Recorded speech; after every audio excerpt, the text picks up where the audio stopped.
Good evening दोस्तों। आज मैं सिर्फ और सिर्फ करियर के बारे में बात करूंगा, पढ़ने लिखने के बारे में बात करूंगा। जैसा कि आप लोगों को पता है कि मैं एक टॉपिक में हमेशा बात करते आया हूं और उसका एक बना भी लिया हूं कि prepare yourself for a human of values and skill to transform the world. तो मैं दो बात कहना चाहूँगा कि हर एक इंसान के अंदर में दो चीज़ अगर होगा, यानी संस्कार और दूसरा स्किल, तो पूरी दुनिया में शांति आ जाएगी। क्योंकि ये दो चीज़ है जो इंसान को इंसान बनाते हैं।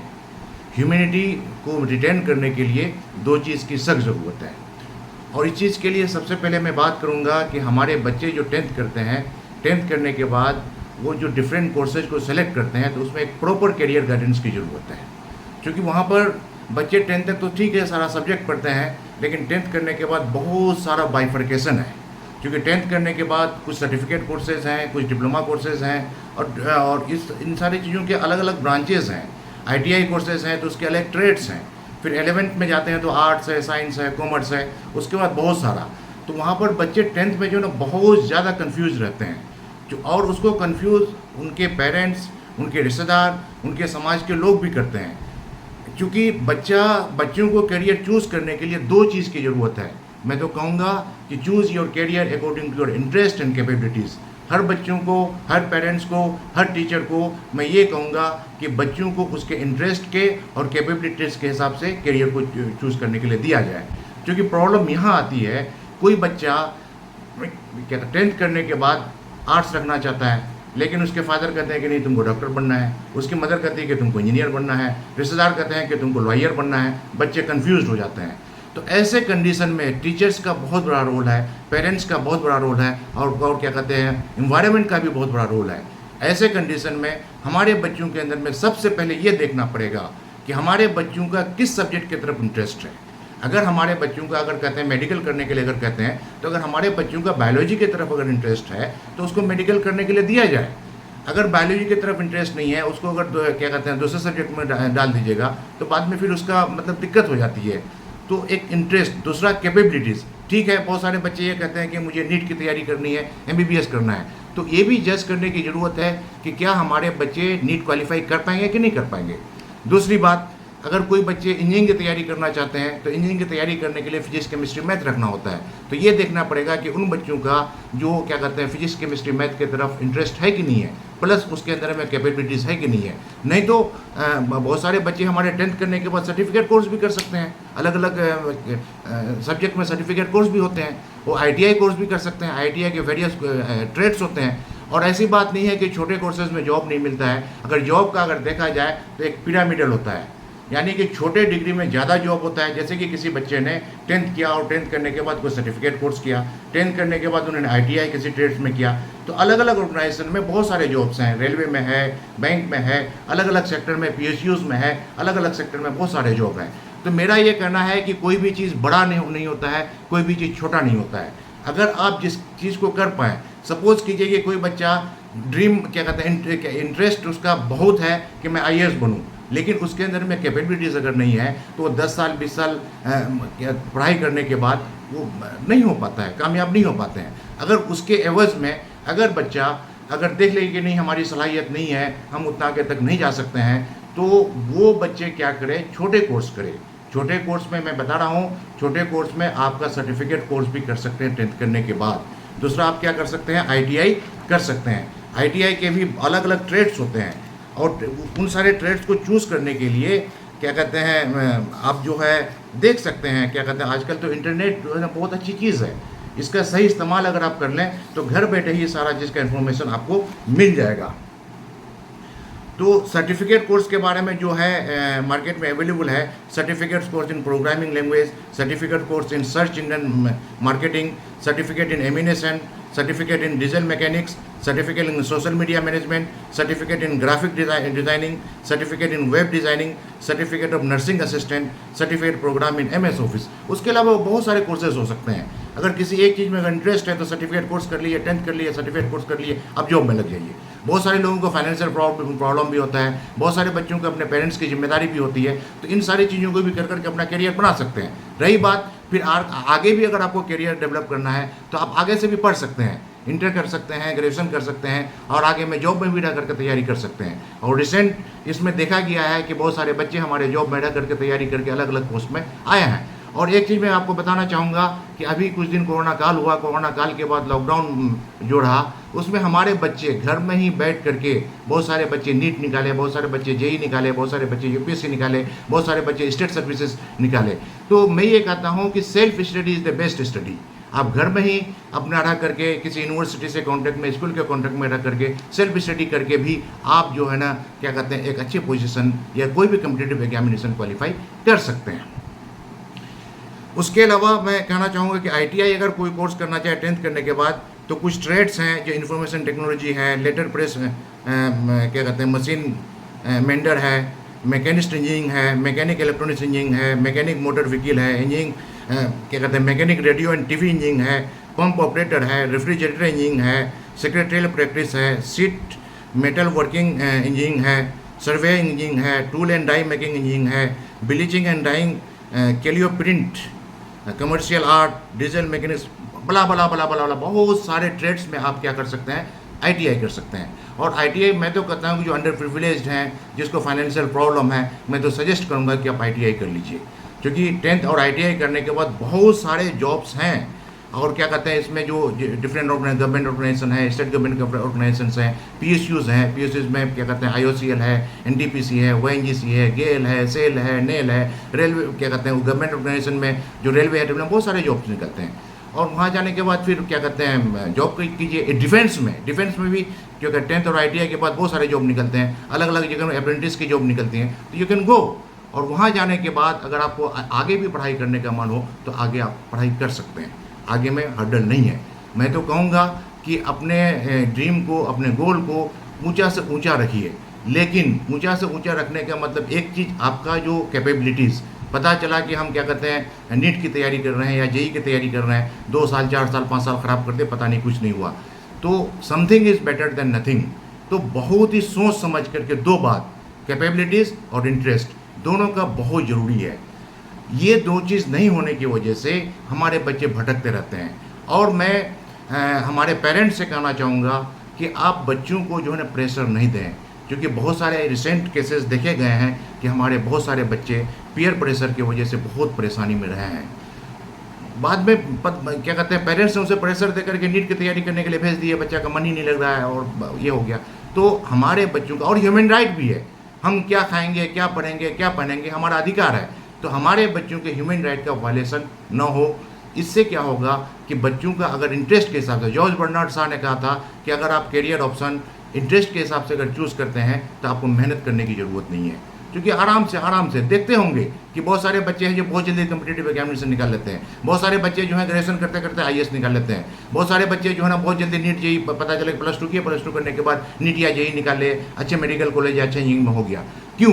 क्योंकि उसके पेरेंट्स ने, उसके टीचर ने उसको बहुत अच्छे से काउंसलिंग करके, बिल्कुल 9-10 से पहले ही। मैं तो ये कहूँगा कि हमारे बच्चे, अगर आजकल ये देखा जाता है कि हमारे बच्चे किसी से उनके मास्टर कर रहे हैं, बीएससी कर रहे हैं, क्या कहते हैं ग्रेजुएशन कर रहे हैं अलग अलग सब्जेक्ट्स में, पीएचडी कर रहे हैं, अगर उनसे पूछे कि आपने गोल सेट किया है तो मतलब नहीं सर आगे सोचेंगे। तो अर्ली गोल सेटिंग कहने का मतलब ये है कि आप 9-10 में ही गोल सेट कर लें कि आगे मुझे क्या करना है।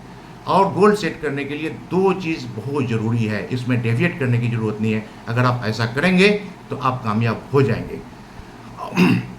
उसके बाद 10th के बाद एक डिप्लोमा भी कोर्सेज होता है।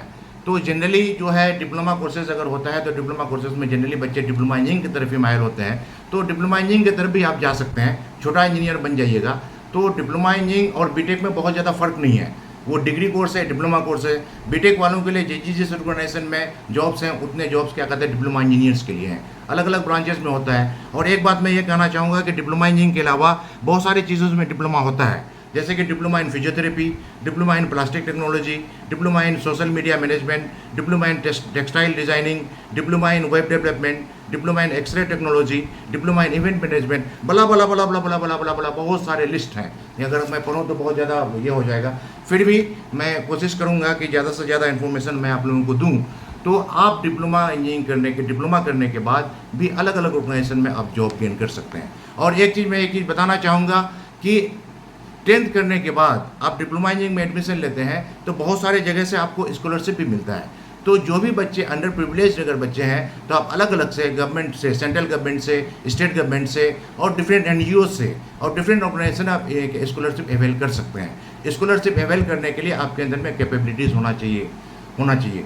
इसीलिए मैं कह रहा हूँ कि सारे बच्चों के अंदर में अगर हमारे अंदर में सलाहियत होगी, अगर हमारे अंदर में स्किल होगा तो मुझे दुनिया की कोई ताकत नहीं रोक सकती है।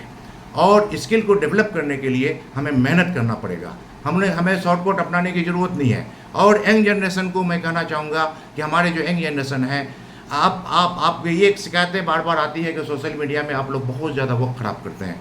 भाई अगर सोशल मीडिया अगर आया है, इंटरनेट अगर आया है तो इसमें बहुत सारी अच्छाई है। अगर आप इसको सही से अगर इस्तेमाल करें, सोशल मीडिया में भी अगर देखेंगे एजुकेशन के मामले में बहुत सारे अच्छे अच्छे वीडियोज़ हैं। क्या कहते हैं, किसी कोर्स के बारे में अगर पढ़ाई करने के लिए जाएँ तो अच्छे अच्छे वीडियोज़ हैं किसी भी चीज़ के लिए। और एक चीज़ मैं कहूँगा कि सोशल मीडिया थोड़ा सा अच्छे चीज़ों का सिलेक्शन करें, क्योंकि सोशल मीडिया में भी चूँकि कंप्लीट इन्फॉर्मेशन हो, क्योंकि little knowledge is a dangerous thing. तो कंप्लीट इन्फॉर्मेशन तो आप लोग क्या कहते हैं सोशल मीडिया से, इंटरनेट से बहुत सारी चीज़ों की जानकारी ले सकते हैं। तो डिप्लोमा इंजीनियरिंग करने के बाद आप सेंट्रल गवर्नमेंट में जॉब पा सकते हैं, स्टेट गवर्नमेंट में जॉब पा सकते हैं, PSC में जॉब पा सकते हैं, PSUs में जॉब पा सकते हैं, क्या कहते हैं रेलवेज़ में जॉब पा सकते हैं, बैंक में जॉब पा सकते हैं, पोस्टल सर्विसेज में जॉब पा सकते हैं, पुलिस में जॉब पा सकते हैं, डिफेंस में जॉब पा सकते हैं, इवन के यूनिवर्सिटीज़ में भी अलग अलग पोस्ट निकलता है उसमें जॉब पा सकते हैं। CSIR के लैब्स हैं हम लोग अक्रॉस इंडिया, वहाँ जॉब पा सकते हैं। MNCs में जॉब पा सकते हैं, IT सेक्टर में जॉब पा सकते हैं, NGOs में जॉब पा सकते हैं। उसके अलावा क्या कहते हैं गल्फ़ में भी, अदर कंट्रीज़ में भी, अब्रॉड में भी आप जॉब ले सकते हैं। तो आप लोगों को फोकस करना है early goal setting. Diploma engineering में एडमिशन लेने के बाद फर्स्ट ईयर में ही आपको करना है कि मुझे किस जॉब में जाना है। तो उस जॉब की तैयारी पढ़ाई करते हुए उसी वक्त से शुरू कर दीजिए। क्योंकि होता क्या है कि बच्चे डिप्लोमा इंजीनियरिंग करते हैं तो डिप्लोमा इंजीनियरिंग करने के बाद ये सोचते हैं कि बाद में तैयारी करूँगा, तो फिर डिप्लोमा इंजीनियरिंग फाइनल करने के बाद फिर 6 महीना साल महीने में भूल जाता है। अगर आप फर्स्ट ईयर से ही जॉब को अगर टारगेट करें, उसी दिन से आप तैयारी करना अगर शुरू कर दें, तो फाइनल ईयर होते होते आपका क्या कहते हैं इधर कोर्स भी कंप्लीट हुआ, उधर जॉब भी लग गई।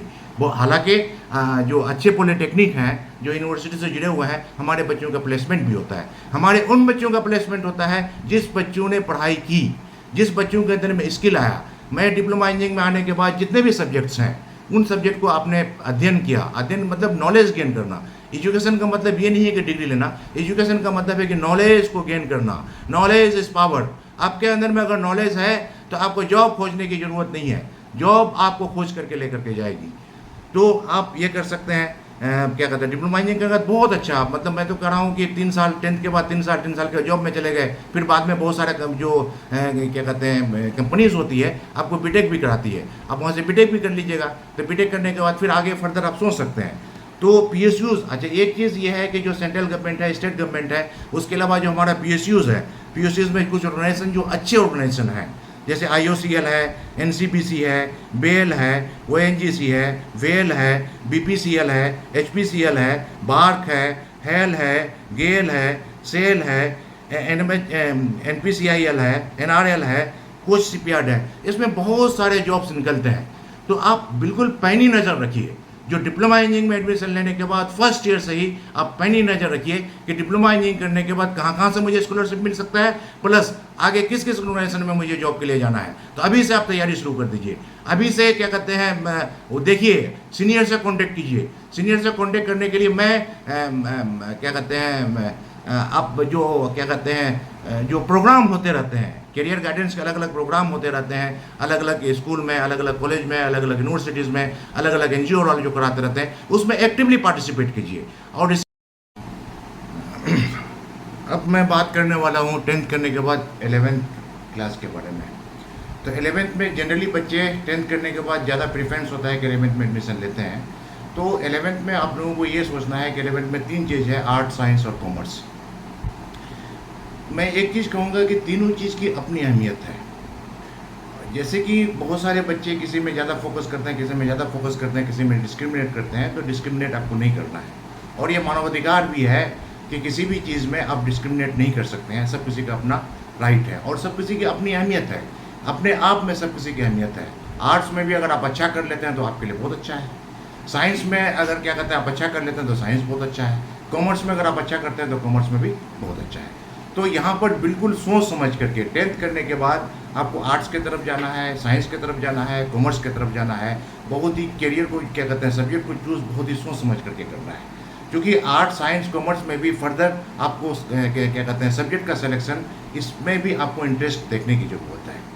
और इसमें जो जनरली जो साइंस के जो बच्चे होते हैं, जनरली 2 ग्रुप होता है, फिजिक्स केमिस्ट्री बायो और द फिजिक्स केमिस्ट्री मैथ। ज़्यादातर बच्चे इसमें जाते हैं, बायो रखते हैं और नीट की तैयारी करते हैं, और क्या कहते हैं मैथ रखते हैं और जेई की तैयारी करते हैं। और इसमें देखा जाता है कि नंबर ऑफ अप्लीकेंट बहुत ज़्यादा होते हैं इसमें, नीट और जेई की तैयारी करने वाले। तो गुड, आप लोगों को आना भी चाहिए, नीट की भी तैयारी करना चाहिए, क्योंकि आज हमारे देश में एक अच्छे डॉक्टर की सख्त ज़रूरत है।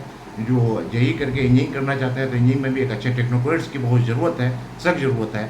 तो यहाँ पर आप लोगों को सिर्फ इस बात का ख्याल रखना है कि अगर आप नीट की तैयारी करना चाहते हैं तो नीट की तैयारी करने के लिए आपका बायो की तरफ और क्या कहते हैं फिजिक्स केमिस्ट्री की तरफ आपका इंटरेस्ट है कि नहीं है।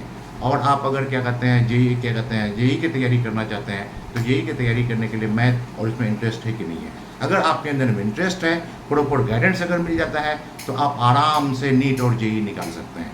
आजकल हमारे कुछ बच्चे कोचिंग का भी सहारा लेते हैं और कुछ बच्चे घर से भी। और एक चीज़ मैं बताना चाहूँगा कि self study is the best study. इसका प्रूफ ये है कि अभी कोरोना काल में, लॉकडाउन में हमारे बहुत सारे बच्चे घर से ही पढ़ करके नीट और जेई निकाले हैं। तो अगर आप किताबों को अच्छी तरह से पढ़ें और एनसीईआरटी जैसे क्या कहते हैं जो नीट की अगर तैयारी करते हैं तो सारे सब्जेक्ट के एनसीईआरटी अगर पढ़ते हैं, अच्छे से पढ़ते हैं, समझते हैं, लिखते हैं, तो आप कामयाबी हासिल कर सकते हैं। और एक चीज़ बताना चाहूँगा कि आजकल हमारे बच्चे लिखते कम हैं। आपको ये कहूँगा कि writing makes a man perfect. आप जो कुछ भी पढ़ते हैं उसको लिखिए, और जब तक कि आप नहीं लिखेंगे आपको याद नहीं होगा, बल्कि आप नोट्स अपने से बनाइए। हमारे बच्चे क्या करते हैं, किसी दूसरे का नोट्स मांग करके पढ़ते हैं, ऐसा नहीं है। आप स्टडी कीजिए, स्टडी करने के बाद नोट्स अपने से प्रिपेयर कीजिए। ज़रूरत पड़े तो सीनियर का गाइडेंस ले लीजिए, ज़रूरत पड़े किसी टीचर का गाइडेंस लीजिए। और बहुत सारे लोग कोचिंग का भी गाइडेंस लेते हैं। अगर गाइडेंस अगर मिलता है तो कोई बात नहीं है, आप गाइडेंस ले सकते हैं। तो हमारे इसमें सबसे ज़्यादा जो क्या कहते हैं जो जेई की तैयारी करने के बाद उसके बाद फिर आप लोगों को अलग अलग कॉलेजेस मिलता है। तो इंडिया में सबसे पहले कोशिश ये कीजिए आपको आईआईटीज़ मिल जाए। अगर आईआईटी से अगर आप ग्रेजुएशन कर लेते हैं तो आपका जो है ना दुनिया की कोई ताकत नहीं रोक सकती है। आईआईटीज़ एक प्रीमियर इंस्टीट्यूट है और वर्ल्ड रैंक में इनका हालांकि नाम है, क्योंकि आईआईटी से कोई भी कोर्स करने के बाद ज़्यादातर बच्चों का प्लेसमेंट हो जाता है और ज़्यादातर बच्चे आईआईटीज़ पहुंच जाते हैं। तो आईआईटीज़ में कुछ मैं क्या कहते हैं नाम लूँगा जो कि क्या कहते हैं टॉप आईआईटीज़ में जो है, तो उसमें जैसे आईआईटी क्या कहते हैं अलग अलग वो जो AIRF का रैंकिंग में अगर जाइएगा तो हर साल अलग अलग इंस्टीट्यूट का जो है अलग अलग रैंकिंग आता है। तो उस रैंकिंग को चेक करके पूरे यूनिवर्सिटी का आप लिस्ट निकाल सकते हैं। लिस्ट निकाल करके भी आप उसको क्या कर सकते हैं, देख सकते हैं। तो उससे आपको ये फ़ायदा होगा कि प्रॉपर सिलेक्शन, 2 चीज़ अभी आपको क्या करना है, नीट और जेई की तैयारी करने के साथ साथ आपको प्रॉपर सिलेक्शन ऑफ इंस्टीट्यूट का भी प्रॉपर सिलेक्शन बहुत ज़रूरी है। अगर कोई बच्चे बीटेक करते हैं आईआईटी से और आजकल AICTE अप्रूव प्राइवेट बहुत सारे इंजीनियरिंग कॉलेज खुल गए हैं, तो बहुत सारे हैं, अब अलग अलग ज़िला में अलग अलग डिस्ट्रिक्ट में फ़र्क है।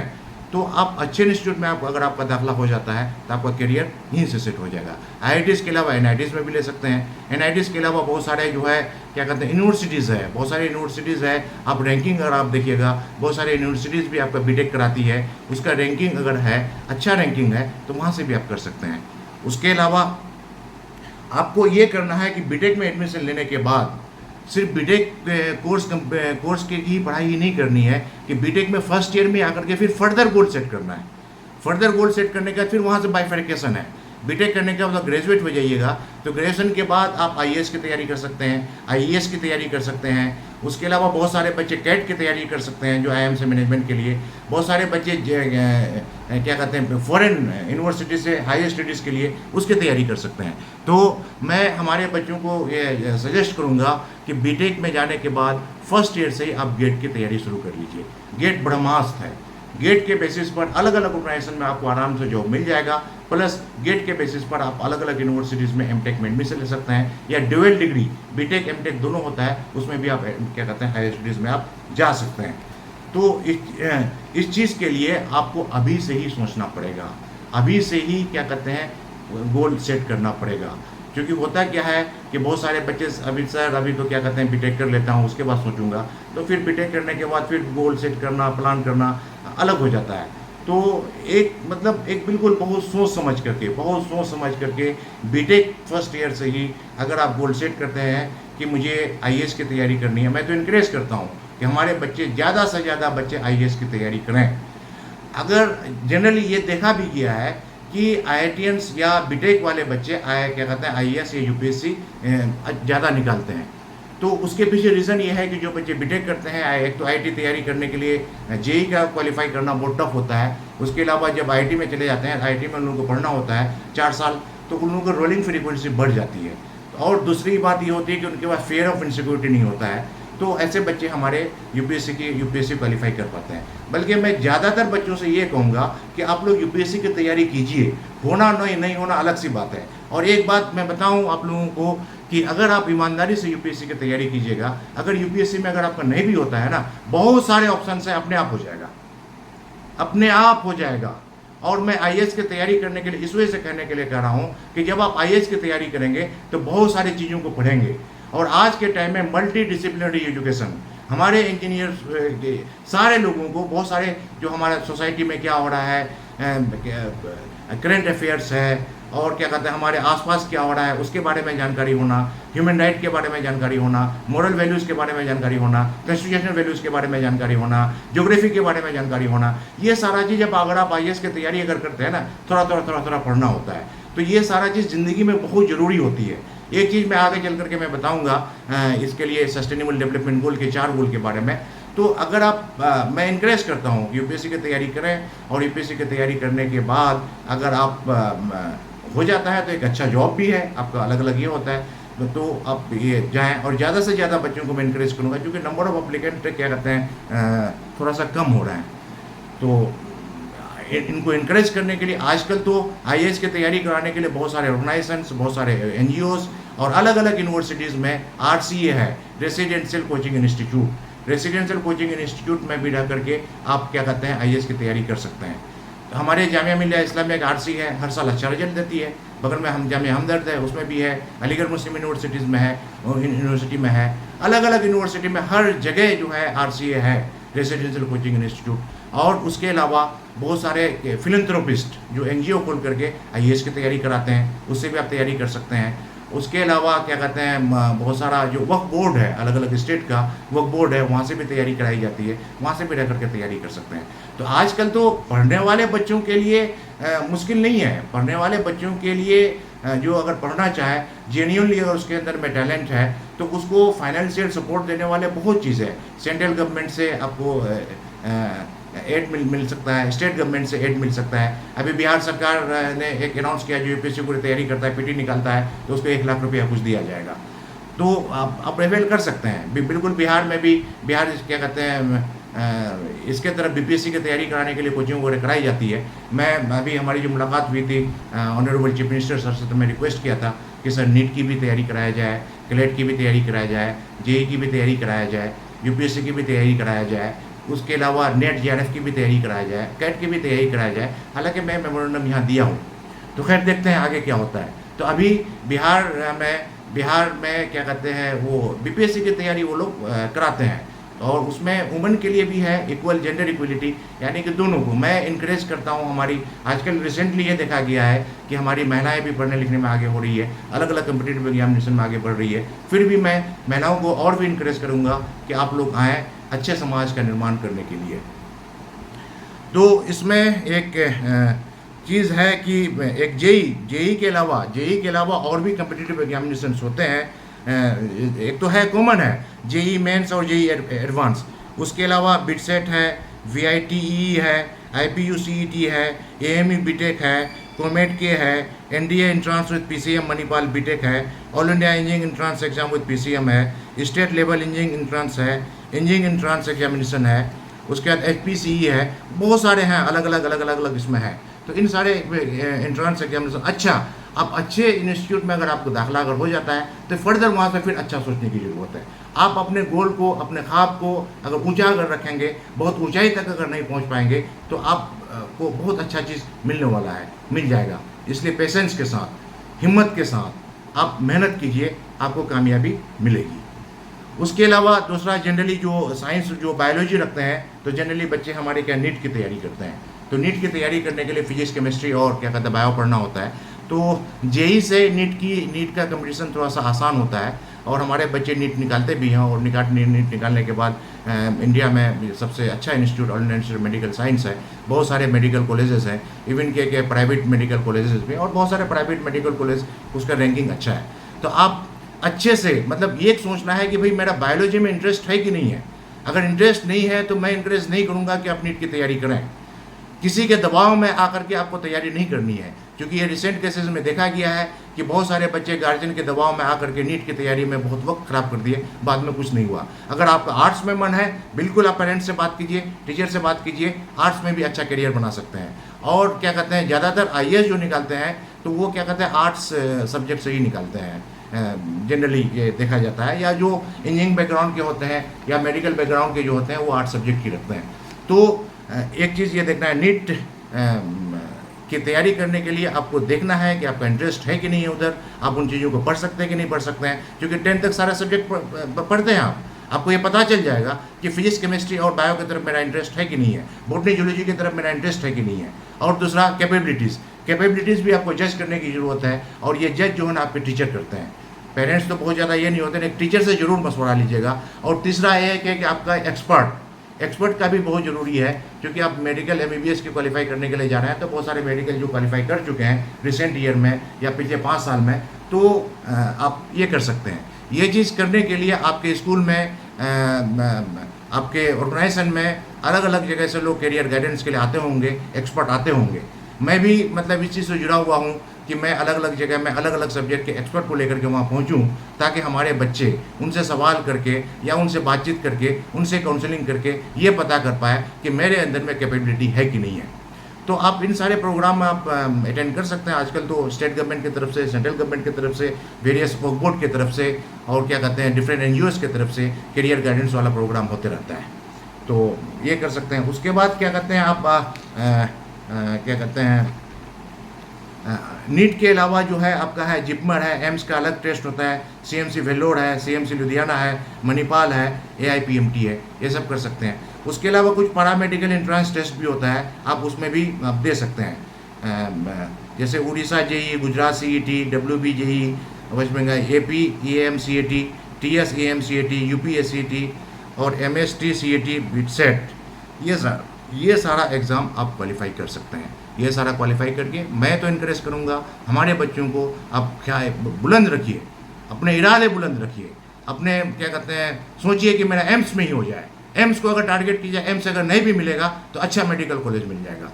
तो बेस्ट विशेष मैं हमारे बच्चों को मैं बेस्ट विशेष करूँ। और एक चीज़ मैं बताना चाहूँगा, मैं केमिस्ट्री का असिस्टेंट प्रोफेसर हूँ जामिया मिलिया इस्लामिया में। तो आगे मैं सोचा हूँ कि केमिस्ट्री में वीडियो बनाऊँ 11th-12th के लिए। तो 11th-12th में जो नीट की जो तैयारी करते हैं, जो जेई की तैयारी करते हैं, तो उनको भी बेनिफिट होगा।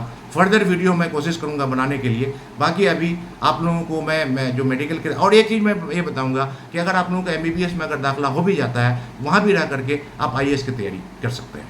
क्योंकि ये रिसेंट देखा गया है, ज़्यादातर आईएएस क्वालिफाई जो करते हैं बीटेक होते हैं, एमबीबीएस होते हैं। क्योंकि उसका वजह वही है, ये तो नीट क्वालिफाई करना भी क्या कहते हैं टफ है। फिर नीट क्वालिफाई करने के बाद आप 5 साल जो एमबीबीएस करते हैं, एमबीबीएस में बहुत ज़्यादा पढ़ना होता है। तो पढ़ने के बाद आपकी रोलिंग फ्रीक्वेंसी बढ़ जाती है।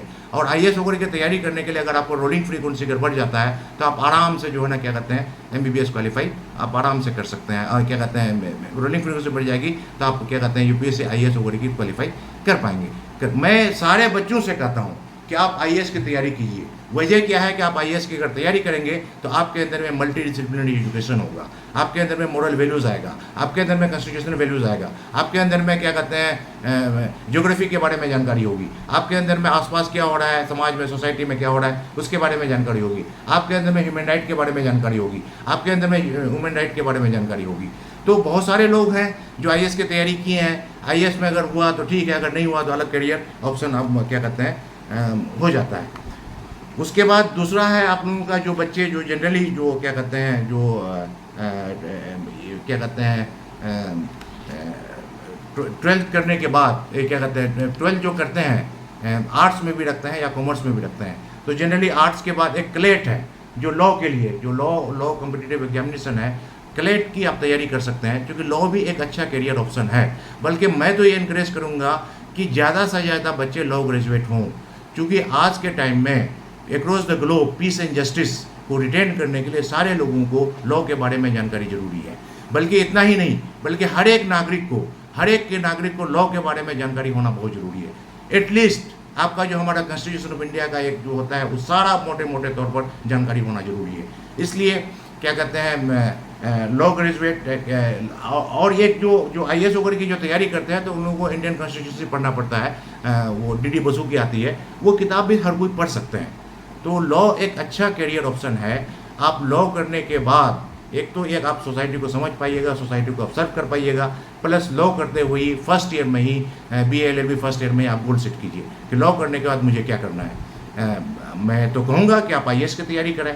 IAS की तैयारी अगर करते हैं तो बहुत सारे लॉ ग्रेजुएट भी IAS बने हैं।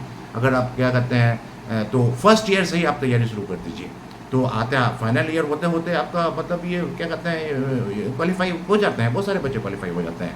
उसके अलावा बहुत सारे बच्चे जुडिशरी सर्विसेज की भी तैयारी कर सकते हैं। बहुत सारे बच्चों का जो है ना क्या होता है, अपना इंटरेस्ट होता है कि नहीं मुझे क्या कहते हैं प्रैक्टिस करना है, उसमें भी आप कर सकते हैं। बहुत सारे बच्चों का ये होता है कि फॉरेन यूनिवर्सिटी से मुझे हायर स्टडीज़ करने के लिए जाना है, तो आप वहाँ भी जा सकते हैं।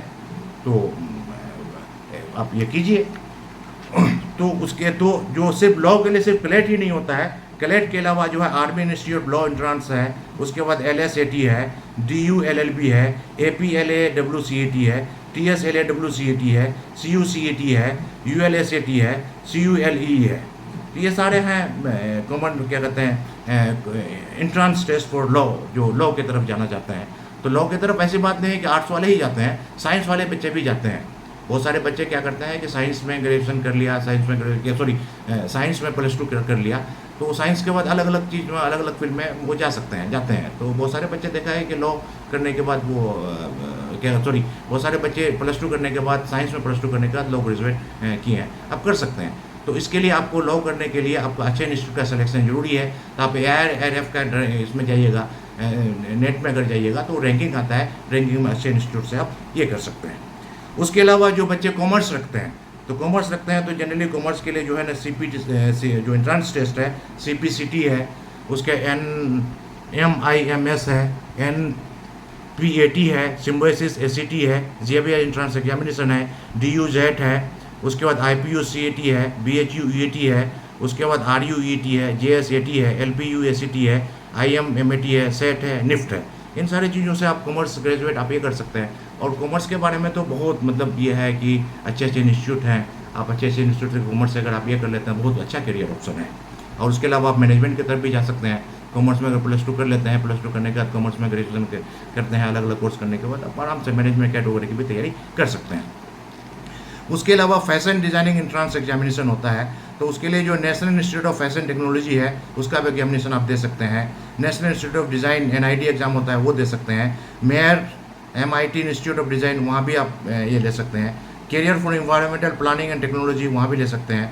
All India entrance examination for design, उसका Symbiosis Institute of Design examination, footwear design and development institute, national Institute of fashion design, इसमें भी ले सकते हैं।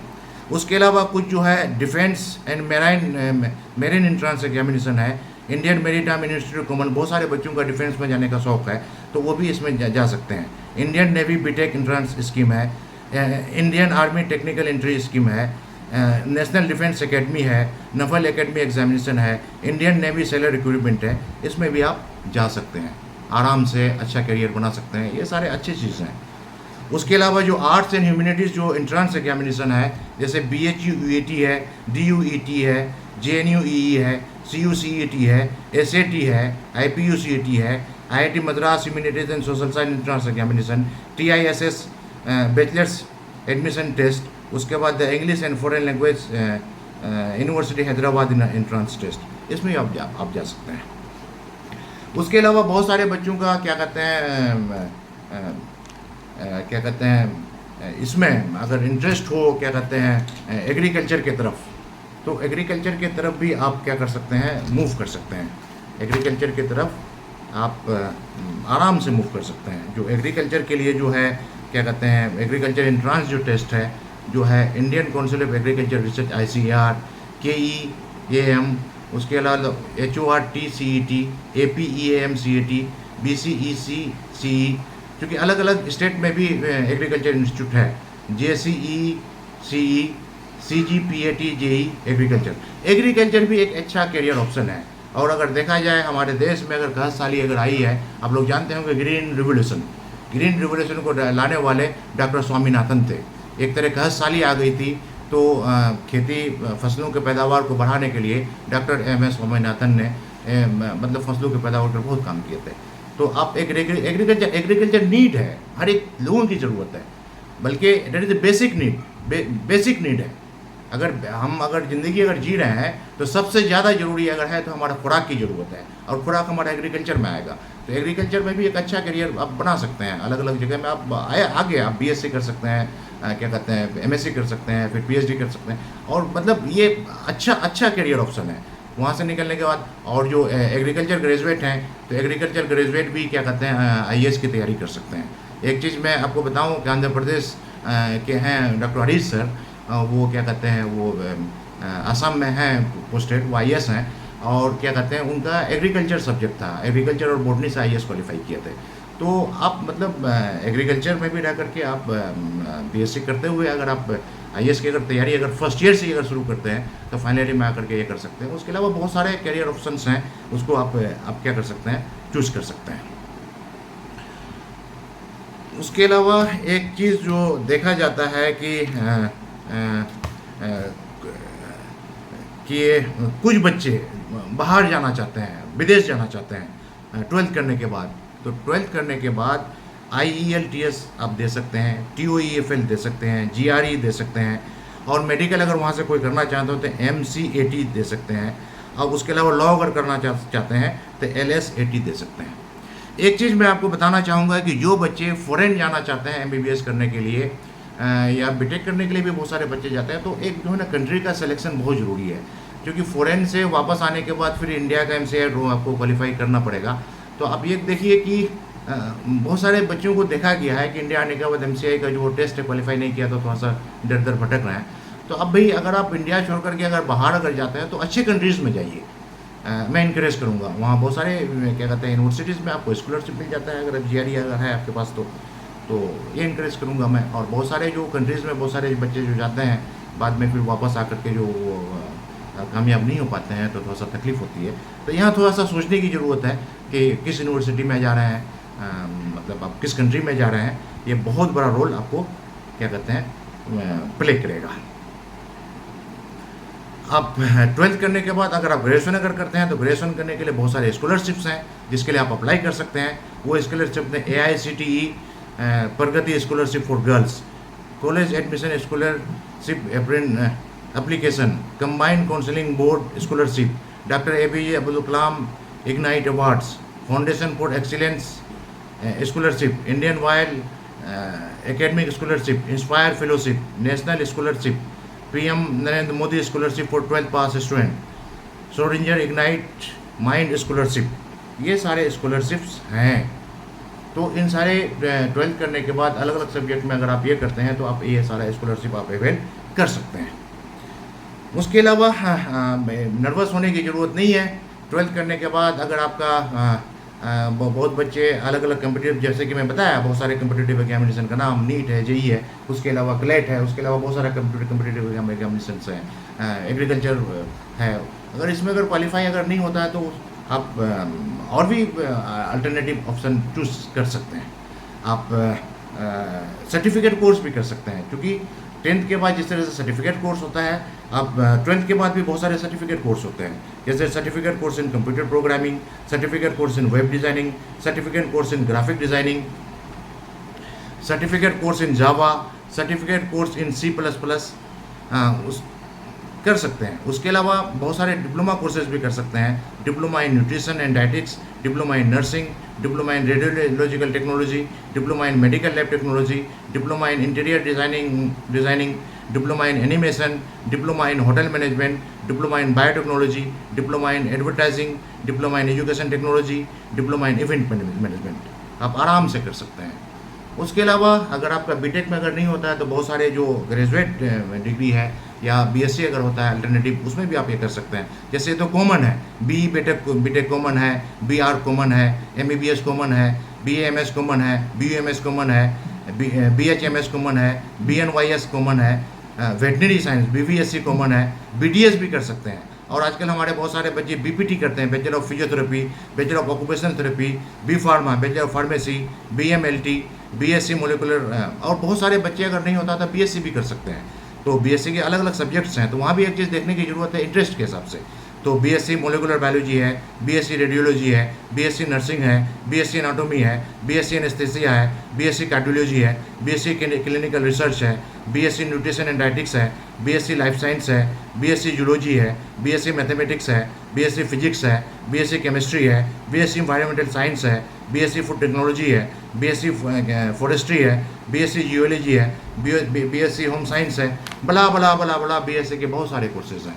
तो आप बीएससी भी कर सकते हैं। और एक चीज़ मैं बताऊंगा, बीएससी आप कीजिएगा तो बीएससी करने के बाद आप ग्रेजुएट हो जाइएगा, तो ग्रेजुएट हो जाए तो आप यहाँ से भी आप आईएएस की तैयारी कर सकते हैं, या फिर यहाँ से गोल सेट करके आप यहाँ भी रह करके आप कैट की तैयारी कर सकते हैं। अगर कैट आप तैयारी करते हैं तो आप आईआईएम से मैनेजमेंट कर लीजिएगा। जब आईआईएम से मैनेजमेंट कर लीजिएगा तो वो लाखों करोड़ों में प्लेसमेंट होता है, आपका कैरियर ऑप्शन सेट हो जाएगा। तो उसके अलावा एक चीज़ ये है कि बीएससी करने के बाद जो है ना आईआईटी से एमएससी करने के लिए जैम होता है, joint admission test for masters. तो अगर आप अलग अलग साइंस से अगर बीएससी अगर करते हैं अलग अलग यूनिवर्सिटी से, तो फर्स्ट ईयर से ही आप जैम की अगर तैयारी अगर शुरू कर लें तो मास्टर डिग्री आप आईआईटी से कर सकते हैं। आईआईटी अगर घुस गए तो फिर वो एक अच्छी चीज़ है। मैं देखा कि मैं था आईआईटी कानपुर में 6 महीना में एज ए प्रोजेक्ट एसोसिएट काम किया था। तो आईआईटी में आप किसी भी कोर्स में अगर आप जाते हैं तो आपको रोलिंग फ्रीक्वेंसी बढ़ जाती है।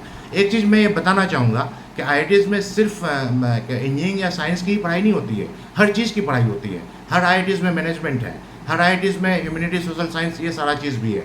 तो आप आराम से जो है ना आईआईटीज़ आप जा सकते हैं। डिज़ाइनिंग का कोर्स है, तो मैं कहूँगा कि आप ये कीजिए कि एकदम अच्छा अपना जो है ना कि गोल को जो है अच्छा रखिए। कोशिश ये कीजिए कि इंडिया में जो प्रीमियर इंस्टीट्यूट है, आईआईटीज़ है, एनआईटीज़ है, एनआईटी है, और जो सीएसआईआर के जितने सारे लैब्स हैं, तो वो अच्छे इंस्टीट्यूट का एक फ़ायदा ये होता है कि वहाँ से एक अच्छा एनवायरनमेंट मिलेगा। अच्छा एनवायरनमेंट मिलेगा तो वहाँ से आपको आगे चलने में आसानी होती है।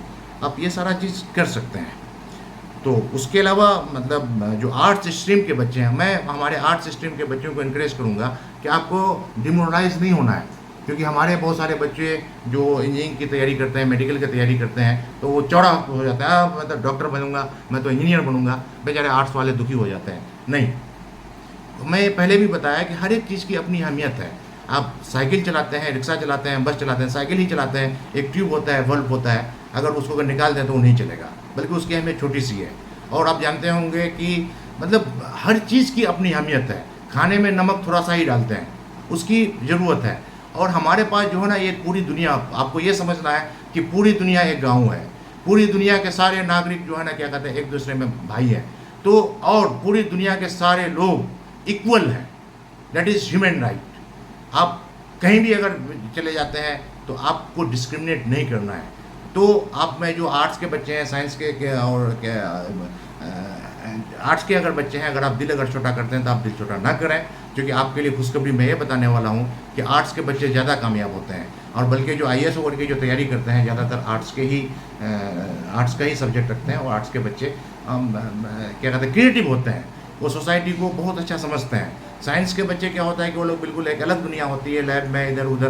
तो हाँ, आर्ट्स के बच्चे एक मतलब एक आप सोसाइटी को कंट्रीब्यूट कर सकते हैं। सोशियोलॉजी है, पॉलिटिकल साइंस है, ह्यूमन राइट है, बहुत सारे बच्चे जाकर के इसमें काम कर सकते हैं, ह्यूमन राइट के बारे में काम कर सकते हैं। एक वाइड है, मतलब अहमियत है, मतलब ये नहीं कि साइंस का भी अपना एक अहमियत है, आर्ट्स का भी अपना अहमियत है, कॉमर्स का भी अपना अहमियत है। तो आर्ट्स के बच्चे अगर आप ये कर सकते हैं, आप जो ग्रेजुएशन अगर कर सकते हैं, बीए एलएलबी कर सकते हैं, बीए इंग्लिश कर सकते हैं, बीए फाइन आर्ट कर सकते हैं, बीए साइकोलॉजी कर सकते हैं। मैं एक चीज़ ये बताना चाहूँगा कि आज के डेट में बीए साइकोलॉजी इसका क्रेज़ बढ़ रहा है, क्योंकि आजकल क्लिनिकल साइकोलॉजिस्ट की सख्त ज़रूरत है।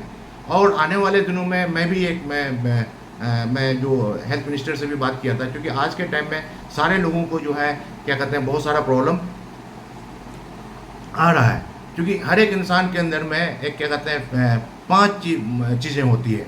Physical level, mental level, emotional level, psychological level और स्पिरिचुअल लेवल।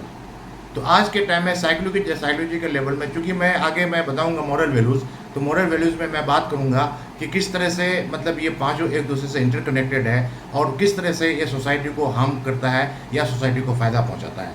तो एक अच्छे इंसान का बनने के लिए एक साइकोलॉजिकल लेवल का बहुत बड़ा रोल होता है और हर हॉस्पिटल में क्लिनिकल साइकोलॉजिस्ट होते हैं। बड़े बड़े हॉस्पिटल में होते हैं, छोटे छोटे हॉस्पिटल में तो होते ही नहीं है, गाँव देहात में तो होते ही नहीं है। तो क्लिनिकल साइकोलॉजी के बारे में अवेयरनेस क्रिएट करना बहुत ज़रूरी है। हर एक जगह में, हर एक गांव में, हर एक मोहल्ले में, हर एक जो है मेडिकल का जो एक हॉस्पिटल का होता है, हर जगह एक क्लिनिकल साइकोलॉजिस्ट की आज के टाइम में सख्त ज़रूरत है। इवन कि एक परिवार में तो ये कहूँगा कि अगर एक परिवार है तो एक परिवार को एक काउंसलिंग के लिए एक क्लिनिकल, हर परिवार में एक क्लिनिकल साइकोलॉजिस्ट होना ज़रूरी है, क्योंकि उससे एक मतलब है, आगे मैं बताऊंगा डिटेल में, बहुत फ़ायदा है और इससे जो बच्चे हैं आपको इंटरेस्ट भी आएगा ये करने में। एक सोसाइटी के लिए डायरेक्ट कंट्रीब्यूशन है ह्यूमैनिटी को रिटेन करने के लिए। उसके बाद बीए आर्कियोलॉजी कर सकते हैं, बीए सोशल वर्क कर सकते हैं, सोशल वर्क भी एक अच्छा सब्जेक्ट है। बीए रूरल स्टडीज़ कर सकते हैं, BA music, BA history, BA communication studies, बला बला बला बला बला बला जिसको जिसमें इंटरेस्ट है। और एक लाइब्रेरी साइंस में भी बीए कर सकते हैं। सारा चीज़ जिसको जिसमें इंटरेस्ट है बीए में एडमिशन ले सकते हैं। फिर मैं वही कहूँगा कि बीए में एडमिशन लेने के बाद गोल को फिक्स कीजिए कि मुझे आईएएस की तैयारी करनी है, मुझे गेट की तैयारी करनी है, मुझे क्या कहते हैं अदर कम्पिटिटिव एग्जामिनेशन की तैयारी करनी है। अदर वेरियस स्टेट गवर्नमेंट का जॉब होता है, सेंट्रल गवर्नमेंट का जॉब होता है, अलग अलग जॉब होता है। तो आप अगर तैयारी अगर शुरू डे 1 यानी बीटेक या बीएससी फर्स्ट ईयर से तैयारी अगर आप शुरू कर देंगे तो आप मतलब फाइनल ईयर आते आते या फाइनल ईयर के 1 साल 2 साल के बाद आपको जॉब आराम से मिल जाएगी। उसके अलावा अगर मान लेते हैं ग्रेजुएशन अगर नहीं होता है तो बहुत सारे क्या कहते हैं सर्टिफिकेट कोर्स हैं, जैसे certificate in management account, certificate in digital marketing, certificate in tally, certificate in stock marketing, certificate in entrepreneurship. ये सारा चीज़ आप लोग कर सकते हैं, क्योंकि एक चीज़ देखिए मतलब 10th करने के बाद भी सर्टिफिकेट कोर्स है, डिप्लोमा कोर्स है, 12th के बाद भी सर्टिफिकेट कोर्स है, डिप्लोमा कोर्स है, उसके बाद ग्रेजुएशन के बाद भी सर्टिफिकेट कोर्स है, डिप्लोमा कोर्स है। तो आप अगर नहीं होता है तो डिप्लोमा कोर्स भी कर सकते हैं। क्या कहते हैं 12th करने के बाद जो है डिप्लोमा इन डिजिटल मार्केटिंग है, diploma in banking and finance है, डिप्लोमा इन फाइनेंशियल अकाउंटिंग है, डिप्लोमा इन एडवांस अकाउंटिंग है, डिप्लोमा इन रिटेल मैनेजमेंट है, डिप्लोमा इन बिजनेस मैनेजमेंट है, डिप्लोमा इन इंडस्ट्रियल सेफ्टी है। आप आराम से जो है क्या कहते हैं कर सकते हैं। उसके अलावा बहुत सारे बच्चे जो कॉमर्स बैकग्राउंड के होते हैं जनरली बीकॉम कर सकते हैं, बीएफ कर सकते हैं, बीबीआई कर सकते हैं, बीएफएम कर सकते हैं, बीबीए कर सकते हैं, क्या कहते हैं बीडेस कर सकते हैं, बीआईबीएफ कर सकते हैं, चार्टर्ड अकाउंटेंट से आजकल बहुत सारे बच्चे चार्टर्ड अकाउंटेंट सीए करते हैं। सीए के अलावा सीएस भी आप कर सकते हैं, कॉस्ट एंड मैनेजमेंट अकाउंट कर सकते हैं, बीएमएस कर सकते हैं, बीएफए कर सकते हैं, बैचलर ऑफ इवेंट मैनेजमेंट कर सकते हैं। ये सारे कोर्सेज कर सकते हैं। ये सारा कोर्सेज करने के बाद फिर मैं एक चीज़ ये कहूँगा कि आप मतलब बीए फर्स्ट ईयर से ही आप गोल सेट कीजिए कि आगे मुझे क्या करना है, क्योंकि आगे आपके पास जो कम्पिटिटिव एग्जामिनेशन है ग्रेजुएशन के बाद नंबर ऑफ कम्पिटिटिव एग्जामिनेशन बढ़ जाते हैं। जो जनरली जो ग्रेजुएशन करने के बाद जो कम्पिटिटिव एग्जामिनेशन है, जबकि एक टफ कंपटीशन जो माना जाता है जेई की तरह से यूपीएससी, और एक अच्छा मतलब हर बच्चों का हर लोगों का ख्वाब होता है कि मेरा बेटा या मेरा बच्चा वो आईएएस या आईपीएस बने, और उसका बहुत बड़ा रोल होता है। क्योंकि हमारा जो सिस्टम है, हमारा सिस्टम में जान ही लोगे 3 चीज़ है, क्या कहते हैं लेजिस्लेटिव है, जुडिशरी है और एग्जीक्यूटिव है। तो एग्जीक्यूटिव में आते हैं आईएएस लोग, तो एग्जीक्यूटिव का बहुत बड़ा रोल होता है। तो आप आईएएस वगैरह बन जाता है। उसके अलावा स्टेट सर्विसेज क्या कहते हैं पब्लिक सर्विस कमीशन का एग्जाम दे सकते हैं, जुडिशरी सर्विस का एग्जामिनेशन दे सकते हैं, क्या कहते हैं यूपीएससी का जो इंडियन इंजीनियरिंग सर्विसेज है उसका भी ये कर सकते हैं, जो इंजीनियर ग्रेजुएट दे सकते हैं, SSC combined graduate level exam दे सकते हैं, एसबीआई पीओ एग्ज़ाम दे सकते हैं, आईबीपीएस पीओ एग्ज़ाम दे सकते हैं, एलआईसी एओ एग्ज़ाम दे सकते हैं। उसके बाद एयरफोर्स कॉमन एप्टीट्यूड एग्ज़ाम ये दे सकते हैं। उसके बाद इंडियन नेवी एंट्रेंस टेस्ट दे सकते हैं, टेरिटोरियल आर्मी एग्ज़ाम ऑफिसर दे सकते हैं, आरआरबी एएलपी एग्ज़ाम दे सकते हैं, आरआरबी एनटीपीसी एग्ज़ाम दे सकते हैं, आरआरबी एमआई है, सेंट्रल आर्म फोर्सेस एग्ज़ाम है। उसके बाद इंडियन कोस्ट गार्ड है, direct technical entry in Indian arm services है, NCC special entry in Indian arm services है, इंडियन स्ट्रेटेजिकल सर्विसेज है। उसके बाद exam for development officers and other through national bank for architecture agriculture and rural development NABARD, उसका exam दे सकते हैं। Exam for telecom officer in department telecommunication etcetera, इसमें भी आप एग्जाम दे सकते हैं, इसमें भी आप अपना जॉब गेन कर सकते हैं। बहुत चीज़ है, वही है ना कि क्या कहते हैं, बहुत सारी चीज़ों की जानकारी नहीं होने की वजह से हम लोग भटकते हैं। फोकस कीजिए, फोकस दो चीज़ को ध्यान में रखते हुए, कैरियर और कैपेबिलिटीज़ को देखते हुए आगे जॉब को फोकस कीजिए और मेहनत कीजिए, क्योंकि मेहनत का तो कोई तोड़ नहीं है, शॉर्टकट अपनाने की ज़रूरत नहीं है। उसके अलावा आप क्या कर सकते हैं, ग्रेजुएशन करने के बाद प्राइवेट सेक्टर में भी जॉब क्या कर सकते हैं, जैसे चार्टर्ड अकाउंटेंट का, सॉफ्टवेयर डेवलपर का, उसके बाद प्रोजेक्ट मैनेजर का, कंपनी सेक्रेटरी का, ह्यूमन रिसोर्स एग्जीक्यूटिव का, बिजनेस डेवलपमेंट एग्जीक्यूटिव का, मैनेजर असिस्टेंट का, HR एडमिनिस्ट्रेटर का, बिजनेस डेवलपमेंट का ये कर सकते हैं, मार्केटिंग मैनेजर, बहुत सारे जॉब्स हैं। और ग्रेजुएशन करने के बाद आप बाहर भी जा सकते हैं, गल्फ वगैरह में भी जॉब कर सकते हैं। ग्रेजुएट मैं तो कहूँगा सारे बच्चों को मैं इनक्रेज करता हूँ, जैसा कि इससे पहले वीडियो में बताया था कि आपको अटेंड करने के बाद सर्टिफिकेट कोर्स है, ITI कोर्स है, डिप्लोमा कोर्स है। अगर आप ये सब चीज़ करते हैं, अगर जॉब में भी अगर चले जाते हैं, साइड बाई साइड आप लोग ग्रेजुएशन कीजिए। ग्रेजुएशन करने के बाद एक सेंस ऑफ ह्यूमर डेवलप होगा और उसके बाद आपको जो है ना खुद कॉन्फिडेंस होगा, बहुत सारी चीज़ों को आप जानिएगा। और बहुत सारा जो है ना एक स्किल, मैं जो बात किया स्किल का मतलब ये नहीं है कि सिर्फ एक डिग्री लेना, स्किल का मतलब हमारे अंदर में नॉलेज हो, तो नॉलेज को गेन करने के लिए ये चीज़ है। तो और उसके अलावा जो हमारे जो क्या कहते हैं, मैं पहले बताया था कि जो बच्चे क्या कहते हैं बीटेक करते हैं, तो जैसे कि मैं बताया कि डिप्लोमा इंजीनियरिंग करने के बाद मैं बच्चों को इनकरेज करता हूँ कि आप बीटेक कीजिए। तो आप बीटेक करने के बाद जो है ना आप सबसे पहले गेट की तैयारी शुरू कर दीजिए।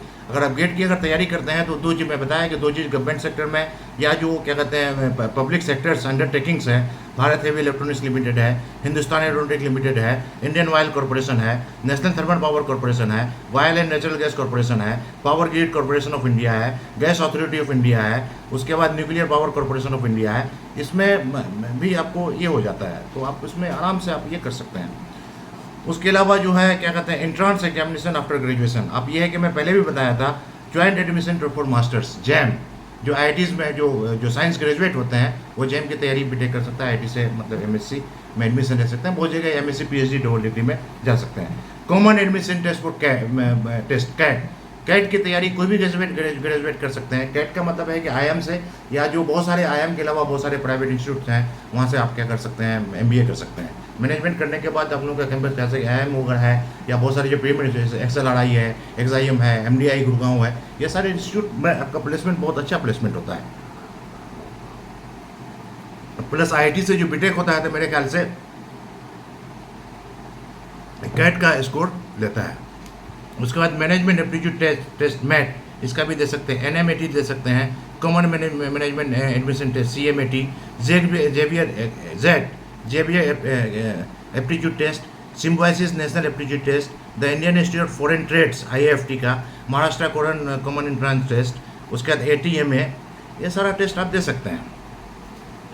और एक सबसे बड़ी बात है कि मैं हमारे बच्चों को इनक्रेज करूँगा कि आप अगर इंडिया से अगर कोई कोर्स करते हैं तो आप बाहर से भी आप ये कर सकते हैं। तो फॉरेन यूनिवर्सिटीज़ में आप जाने के लिए graduate management admission test GMAT आप दे सकते हैं, GRE भी आप वहाँ दे सकते हैं। तो ये सारा चीज़ है। और दूसरी चीज़ ये है कि हमारे बच्चों को ग्रेजुएशन करते हुए क्या कहते हैं बहुत सारे स्कॉलरशिप मौजूद हैं, तो आप ग्रेजुएशन बीटेक में आने के बाद अगर आप पढ़ाई करते हैं तो इसको साइड बाय साइड आप स्कॉलरशिप के लिए अप्लाई कर सकते हैं। तो स्कॉलरशिप के लिए ये है कि इंस्पायर स्कॉलरशिप है, UGC में grand fort single girl child scholarship है, MHRD स्कॉलरशिप है, सीताराम जिंदल स्कॉलरशिप है, LIC गोल्डन जुबली स्कॉलरशिप है, the human welfare foundation scholarship है, ONGC फाउंडेशन स्कॉलरशिप है, IOCL स्कॉलरशिप है, उसके बाद भारत पेट्रोलियम स्कॉलरशिप है। तो उसके अलावा बहुत सारे ऑर्गेनाइजेशंस, बहुत सारे NGOs भी स्कॉलरशिप प्रोवाइड करती है। आज के टाइम में फाइनेंशियल प्रॉब्लम नहीं है, सिर्फ वह है कि बच्चों के अंदर में अगर इंटरेस्ट है और वो अगर ज़हीन है, अगर काम करना चाहे तो आराम से स्कॉलरशिप वगैरह मिलता है, आप आराम से आप तालीम हासिल कर सकते हैं। उसके अलावा popular entrance examination after graduation in India में जो ये होता है, जैसे जो इंट्रांस IBSAT, उसके बाद नीट PG, ये है कि MBBS वालों के लिए, जो MBBS करने के बाद जो PG करते हैं, PG करना चाहिए, क्योंकि MBBS करने के बाद अगर PG अगर हो जाएगा तो आप अच्छे डॉक्टर हो जाएंगे और करना भी चाहिए। तो अब उसके बाद अच्छे जगह से पीजी आपको। और क्योंकि एक चीज़ एमबीबीएस बच्चों के लिए दिक्कत ये आती है, एमबीबीएस में बहुत सारे चीज़ हैं, लेकिन पीजी में एडमिशन करने के लिए अगर जाते हैं तो पीजी में जो है ना बहुत कम सीट होता है, तो नीट पीजी टफ है। JIP MR PG medical entrance,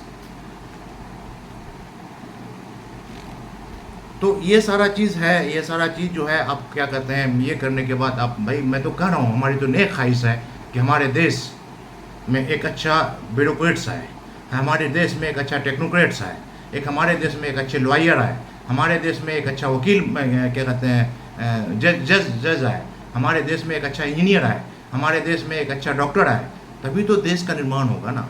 और इन सारी चीज़ों के लिए है कि honesty is the best policy.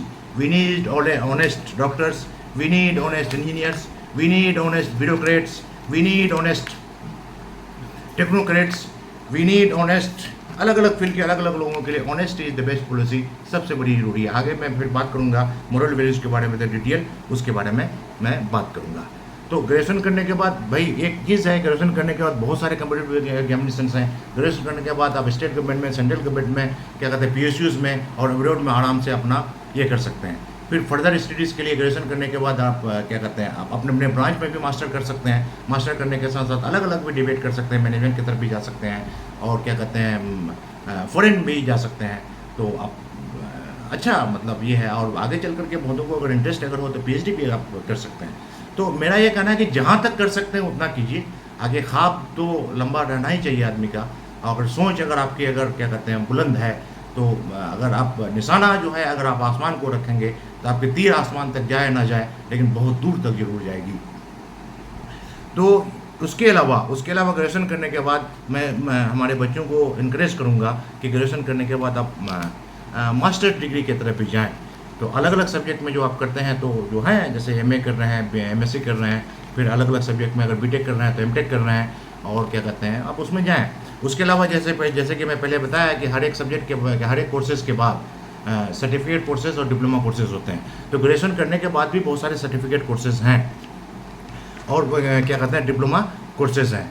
तो जो पोस्ट ग्रेजुएट सर्टिफिकेट कोर्सेज हैं, तो post graduate certificate in arts, post graduate certificate in education, post graduate certificate in studio art, post graduate musical performance practice, post graduate certificate in communication studies, post graduate certificate in legal technology, post graduate certificate in global studies, post graduate certificate in library and information science, post graduate certificate in graphic design, post graduate certificate in photography, post graduate certificate in advance research and skill, post graduate certificate in translation, post graduate certificate in social and psychological inquiry. आप इन certificate course भी कर सकते हैं। उसके अलावा post graduate diploma courses भी हैं, तो जैसे PG diploma in law, PG diploma in hotel management, PG diploma in human resources, PG DM है ऑपरेशनल सप्लाई, बला बला बला बहुत सारा है, इसमें बहुत लंबा वीडियो बन जाएगा, मैं इसको शॉर्ट कर रहा हूँ। तो ये सारा चीज़ है, ये कर सकते हैं। तो मैं जैसे कि बताया कि अब आप क्या कहते हैं ग्रेजुएशन कर रहे हैं, ग्रेजुएशन करने के बाद या तो फिर आप डायरेक्ट जॉब में चले जाइए या फिर आगे मास्टर कीजिए। और मैं इंजीनियर ग्रेजुएट को इनक्रेज करूँगा कि आप BTech अगर किसी भी इंस्टीट्यूट से करते हैं तो MTech आप IIT से कीजिए, NIT से कीजिए, अच्छी जगह से कीजिए। और जो साइंस ग्रेजुएट हैं तो साइंस ग्रेजुएट को भी मैं कहूँगा कि आप IIT से, NIT से, MSc कीजिए और अच्छा करियर की तरफ आप जाइए। तो उसके अलावा भी बहुत सारे जॉब्स हैं, जैसे कि आपका जियोलॉजिस्ट है, जियोफिजिसिस्ट है, केमिस्ट है, साइंटिस्ट भी है, असिस्टेंट प्रोफेसर का जॉब तो PhD करने के बाद ही मिलता है। तो उसके अलावा क्या कहते हैं यूनिवर्सिटीज़ में भी बहुत सारे क्या कहते होते हैं जॉब्स होते हैं। अगर आप मास्टर कर लेते हैं तो मास्टर करने के बाद जनरली मास्टर के बाद बहुत सारे ऑर्गेनाइजेशंस हैं जो MSc मांगता है, MTech मांगता है या फिर मास्टर्स मांगता है। तो एक मास्टर कहने से ही मास्टरी आ जाती है। आप एक स्कूल में अच्छा एक चीज़ में ये रह गया कि एक BEd भी आप कर सकते हैं। आप ग्रेजुएशन करने के बाद BEd कर लिए और BEd करने के बाद आप अच्छे जगह में जो स्कूल्स है आप TGT बन सकते हैं। मास्टर कर लिए तो मास्टर करने के बाद BEd कर लिए तो आप क्या कहते हैं PGT बन सकते हैं। प्लस DLED भी होता है, वो भी कर सकते हैं। एक teaching is the best profession. मैं एक चीज़ बताऊं कि USA में जो है एक टीचर को बहुत अहमियत दी जाती है, उसकी सैलरी भी अच्छी है और इज्जत भी दिया जाता है, सिर्फ यूनिवर्सिटी प्रोफेसर को नहीं, एक प्राइमरी स्कूल के टीचर को भी। तो teaching is the best profession. और इनफैक्ट प्रोफेशन तो सारे प्रोफेशन तो मतलब इक्वल ही हैं, लेकिन जहाँ तक मैं समझता हूँ कि एक मतलब जहाँ तक मैं खुद टीचर हूँ तो मैं देखा हूँ कि teaching is the best profession. तो आप एक अच्छा करियर मतलब आइदर पीएचडी मतलब मास्टर अगर कर लिए, मास्टर करने के बाद पीएचडी कर लीजिए, पीएचडी कर लेने के बाद आप टीचर बन सकते हैं। मास्टर कर लिए, बीएड कर लिए, बीएड करने के बाद आप टीचर बन सकते हैं। और क्या कहते हैं ग्रेजुएशन करने के बाद बीएड कर लिए तो बीएड करने के बाद भी आप टीचर बन सकते हैं। 10th या 12th करने के बाद भी डीएलएड वगैरह करते हैं तो आप स्कूल टीचर आप बन सकते हैं। और एक चीज़ मैं बताऊं, जो प्राइमरी स्कूल के टीचर होते हैं, जो बच्चों को जो पढ़ाते हैं, उनकी जिम्मेदारी ज़्यादा होती है। और बड़े यूनिवर्सिटीज़ में जो होते हैं उसकी जिम्मेदारी कम होती है, क्योंकि बच्चों को सिखाना बहुत डिफ़िकल्ट काम है। जो यूनिवर्सिटी के जो टीचर हम लोग हैं या फिर जो बड़े हैं तो भाई उनको तो भाई वो तो सिखा करके आया, फिर आगे आगे आगे आगे हम लोगों को ये करते जाते हैं। तो मैं हमारे बच्चों को इनकरेज करूँगा कि आप जो है मास्टर डिग्री के बाद आप पीएचडी भी करें। तो पीएचडी करने के लिए जो आर्ट्स बैकग्राउंड के हैं, साइंस बैकग्राउंड के हैं, इंजीनियरिंग बैकग्राउंड के हैं, और एक चीज़ मैं बताऊंगा कि आपका इसमें क्या कहते हैं वो इसमें भी क्या कहते हैं पीएचडी होता है, मैनेजमेंट और क्या कहते हैं मेडिसिन में भी, सब में पीएचडी होता है। तो एक चीज़ मैं बताना चाहूँगा कि यहाँ पर जो मास्टर करने के बाद भी बहुत सारे जॉब्स हैं, जैसे कि जियोलॉजिस्ट है, जियोफिजिस्ट है, जियोलॉजिस्ट जियोफिजिस्ट केमिस्ट का यूपीएससी निकालती है, साइंटिस्ट भी है, उसके बाद क्या कहते हैं टेलर, ट्यूटर या लेक्चरर है, असिस्टेंट डायरेक्टर है, डाटा प्रोसेसिंग असिस्टेंट है, यूथ ऑफिसर है, डिप्टी सेक्रेटरी है, साइंटिफिक ऑफिसर है। यूनिवर्सिटीज़ में भी बहुत सारे जॉब निकलते हैं, रिसर्च ऑफिसर है, प्रोजेक्ट एसोसिएट है, साइंटिस्ट है, चीफ एग्जीक्यूटिव ऑफिसर है, बिजनेस एनालिस्ट है, प्रोजेक्ट मैनेजर है, ट्रेनिंग कोऑर्डिनेटर है, पब्लिक रिलेशन ऑफिसर है, बला बला बला, और सेल्स एंड मार्केटिंग जॉब है, डिजिटल मार्केटिंग जॉब है, मतलब बहुत सारे पीएसयूज जॉब है, पीएससी जॉब है, एनालिस्ट है, माइक्रोबायोलॉजिस्ट है, मतलब बहुत सारे जॉब्स हैं। उसके अलावा बहुत सारे ऑर्गेनाइजेशन एनटीपीसी है, ओएनजीसी है, क्या कहते हैं बार्क है, सेल है, गेल है, मतलब पोस्ट ग्रेजुएट के लिए जो है ना वो जॉब निकालते हैं। अलग अलग सब्जेक्ट के, केमिस्ट्री का भी है, फिजिक्स का भी है, बायो का भी है, अलग अलग का है। तो अगर आप फोकस्ड है ना, अगर आप फोकस्ड हैं तो आराम से जॉब को ग्रैब कर लीजिएगा। लेकिन फोकस्ड हम लोग नहीं हो पाते हैं। अभी देखा गया है एक चीज़ आप लोगों के साथ, एक हमारे स्टूडेंट के साथ एक देखा गया है कि 2 साल जो लॉकडाउन रहे तो लॉकडाउन में बिल्कुल लिथार्जिक हो गए हैं, कुछ करने का मन नहीं करता है। तो थोड़ा सा एक्टिव बनिए। एक्टिव बनने के लिए आप जो भी कोर्स करें, फर्स्ट ईयर से ही आप तैयारी शुरू कर दीजिए। आप अगर मास्टर अगर हुआ तो मास्टर डिग्री में भी गोल सेट कीजिए कि भाई एमएससी करने के बाद मुझे आईएएस की तैयारी करनी है, तो आप उसी दिन से आईएएस की तैयारी करना शुरू कर दीजिए। आप मास्टर करने के बाद मुझे जेआरएफ की तैयारी करनी है, उसी वक्त से तैयारी करना शुरू कर दीजिए। और एक चीज़ मैं बताऊं, जो साइंस ग्रेजुएट हैं जो मास्टर करने के बाद गेट की तैयारी कर सकते हैं, तो फर्स्ट ईयर से ही आप गेट की तैयारी शुरू कर लीजिए, क्योंकि गेट का वही बताया कि गेट के बेसिस पर जॉब भी मिलता है अलग अलग ऑर्गेनाइजेशन में, और आप एमटेक भी कर सकते हैं, पीएचडी भी कर सकते हैं। एमटेक पीएचडी में बहुत सारा स्कॉलरशिप मिलता है। नेट जेआरएफ की तैयारी कर सकते हैं, नेट जेआरएफ की तैयारी करके जो है ना आप अलग अलग पीएचडी कर सकते हैं। पीएचडी में बहुत सारा चीज़ स्कॉलरशिप मिलता है। उसका पीएचडी करने के बाद आइदर साइंटिस्ट या फिर असिस्टेंट प्रोफेसर आप ये कर सकते हैं। और यूजीसी नेट है, सीएसआर के अलावा यूजीसी नेट आर्ट्स बैकग्राउंड वालों के लिए, आईसीएमआर जेआरएफ जो है वो भी है, आईसीएआर जो एग्रीकल्चर वाला वो भी है। तो ये सारा चीज़, ये सारा कम्पिटिटिव एग्जामिनेशन क्वालिफाई करने के बाद आप पीएचडी कर सकते हैं। और एक चीज़ मैं बताऊंगा आप लोगों को कि पीएचडी एमबीबीएस जो एमबीबीएस करने के बाद जो मास्टर्स करते हैं, मास्टर करने के बाद भी पीएचडी करते हैं, डीएम डॉक्टरेट ऑफ मेडिसिन कहलाता है। और एक चीज़ आईआईएम में जो है मास्टर्स करने के बाद जो रिसर्च करते हैं उसका नाम दिया था FPM, fellow program in management. आप उसकी तरफ भी जा सकते हैं। रिसर्च बहुत ज़रूरी है, क्योंकि रिसर्च एक इनोवेशन है। आप देखिए जितना भी एडवांस कंट्रीज़ है वहाँ पर research and R and D, research and development बहुत अच्छा है, इस वजह से वो एडवांस है। और वो प्रोजेक्ट भी उसको प्रमोट भी करते हैं। जो भी एडवांस कंट्रीज़ है उसका रिसर्च एंड डेवलपमेंट बहुत अच्छा है। तो आप ड्यूरिंग पीएचडी आप लोगों को बहुत सारा स्कॉलरशिप मिल सकता है। कुछ नाम है, आईसीएचआर जूनियर रिसर्च फेलोशिप है, क्या कहते हैं गूगल पीएचडी क्या कहते हैं फेलोशिप प्रोग्राम है। उसके बाद आईसीएसएसआर डॉक्टरल रिसर्च प्रोग्राम है, prime minister fellowship for doctoral research है। उसके बाद physical lab laboratory junior research fellowship है, Jawaharlal Nehru memorial fund scholarship है, NCERT doctoral fellowship for PhD, DBT air fellowship है, एसएआरसी फेलोशिप है, Swami Vivekananda single child scholarship ये है।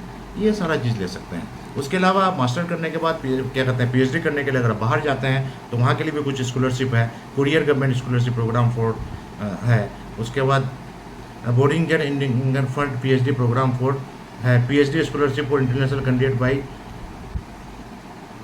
स्वानसा यूनिवर्सिटी है। Max QDA research grant for VERVI है, उसके बाद IPLP है, HRD स्कॉलरशिप प्रोग्राम है, IITB मोनास रिसर्च फेलोशिप है, इंपीरियल कॉलर PhD प्रोग्राम है, INU IAS PhD प्रोग्राम है, doctor Edward Gubelin research fellowship by है, क्या कहते हैं, by doctor Edward Gubelin association for research, sir Ratan Tata trust and Navajyoti Ratan trust by trans trust, ये है। Commonwealth PhD programme for commonwealth है, Fulbright Kalam climate fellowship है, उसका Ramachandra fellowship by GOI government of India and government of France है, president's PhD programme by imperial है, Japanese government MEXT scholarship by MEXT Japan है, उसके बाद New Zealand Commonwealth scholarship programme भी जो है, ये सारा बाहर से भी बहुत सारे बच्चे जो है बाहर से भी PhD करते हैं और मतलब करते हैं और ये करते हैं। तो उसके बाद जो PhD करने के बाद आपको जो जॉब मिलेगा वो असिस्टेंट प्रोफेसर है, साइंटिस्ट है, साइंटिफिक ऑफिसर है, रिसर्च एसोसिएट है, पोस्ट डॉक्टरल रिसर्च फेलोशिप। हाँ, एक चीज़ ये है कि आप बहुत सारे बच्चे इंडिया से PhD करने के बाद बाहर पोस्ट डॉक्टरल रिसर्च के लिए जाते हैं। हमारे भी बहुत सारे फ्रेंड गए हैं, बहुत सारे फ्रेंड वहीं जॉब करके वहीं सेटल हो गए और बहुत सारे लोग इंडिया में आकर के सर्व कर रहे हैं IITs NITs में, तो कर सकते हैं। क्या उसके बाद पोस्ट डॉक्टर क्या कहते हैं, डेवलपमेंट राइटर का भी आप जॉब मिल सकता है, असिस्टेंट डायरेक्टर अलग अलग ऑर्गेनाइजेशंस में ये कराता है, प्रोग्राम ऑफिसर है, और UPSC का भी एक निकलता है जो क्या कहते हैं उसमें बहुत सारे जॉब्स होते हैं अलग अलग, इसमें कुरिकुलम डिज़ाइनिंग है, स्टाफ कल्चर है, तो इसमें इन सारी चीज़ों में आप ये कर सकते हैं। तो मैं अभी जो मैं पूरा डिटेल जो बताया, मैं टेंथ करने के बाद सर्टिफिकेट कोर्स कर सकते हैं, ITI कोर्स कर सकते हैं, डिप्लोमा कोर्स कर सकते हैं, उसके अलावा क्या कर सकते हैं 11th में ले सकते हैं एडमिशन। तो 11th में 3 पार्ट है आपका, क्या कहते हैं आर्ट्स है, साइंस है, कॉमर्स है। उसके अलावा आप ग्रेजुएशन कर सकते हैं, उसमें अलग अलग स्ट्रीम है, मास्टर कर सकते हैं, मास्टर से लेकर PhD कर सकते हैं। तो आप लोगों को एक बात को ध्यान रखना है कि जो भी कोर्स करते हैं तो कोर्स करने के ड्यूरेशन में आप स्कॉलरशिप अवेल कर सकते हैं, प्लस कोर्स करने के ड्यूरेशन में फर्दर आपको क्या करना है, फर्स्ट डे से ये तैयारी शुरू कर देनी है। अगर आप ऐसा करते हैं तो कामयाबी आपके कदम चूमेगी। तो यहाँ तक डिटेल करियर गाइडेंस हुआ। क्योंकि मैं यूनाइटेड नेशन के सस्टेनेबल डेवलपमेंट गोल पर काम कर रहा हूँ, तो मैं 4 गोल को मैं रखा हुआ हूँ। एक है quality education, peace and justice, gender equality and good health. Education जो है इसकी सख्त ज़रूरत है हमारे देश में ही नहीं बल्कि पूरे विश्व में, अक्रॉस द ग्लोब।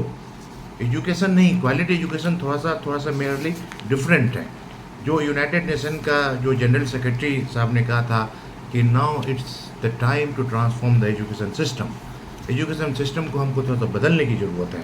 बिल्कुल सही कहा था उन्होंने, क्योंकि जो है अभी मतलब बहुत सारे लोग एजुकेटेड लोग हैं, बहुत सारी किताबें लिखी जा चुकी है और क्या कहते हैं बहुत सारी यूनिवर्सिटीज़ खुल चुके हैं, लेकिन क्वालिटी में कमी आई है। क्वांटिटी में तो बहुत बढ़ोतरी हुई है लेकिन क्वालिटी में कमी आई है। तो क्वालिटी को मेंटेन करने के लिए we have to work hard, हमें बहुत हार्ड मेहनत करने की ज़रूरत है, बहुत ही मुशक्क़त करने की ज़रूरत है। तो क्वालिटी एजुकेशन में जो अब है कि अकॉर्डिंग टू यूनेस्को डाटा ये देखा गया कि 771 million young people and adults still can not read and right globally. आप समझ सकते हैं, about 80% of the global population above 15 years is literate. ये यूनेस्को का डाटा है। 91% of youth between 15 and 24 years are literate. About 78% of adults age 65 and above can read and write. 250 million children are failing to acquire basic literacy skills. More men than women are literate. अभी भी जो gender equality, मैं आगे बात करूँगा, United nation का गोल है gender equality. आज भी महिलाओं में जो एजुकेशन का लिटरेसी रेट है वो कम है। और एक NSO डाटा जो है as of year 2020 Indian average population rate is 77.70. The male literacy rate in 2020 stands at 84.7% and female literacy stands at 70.30% across India.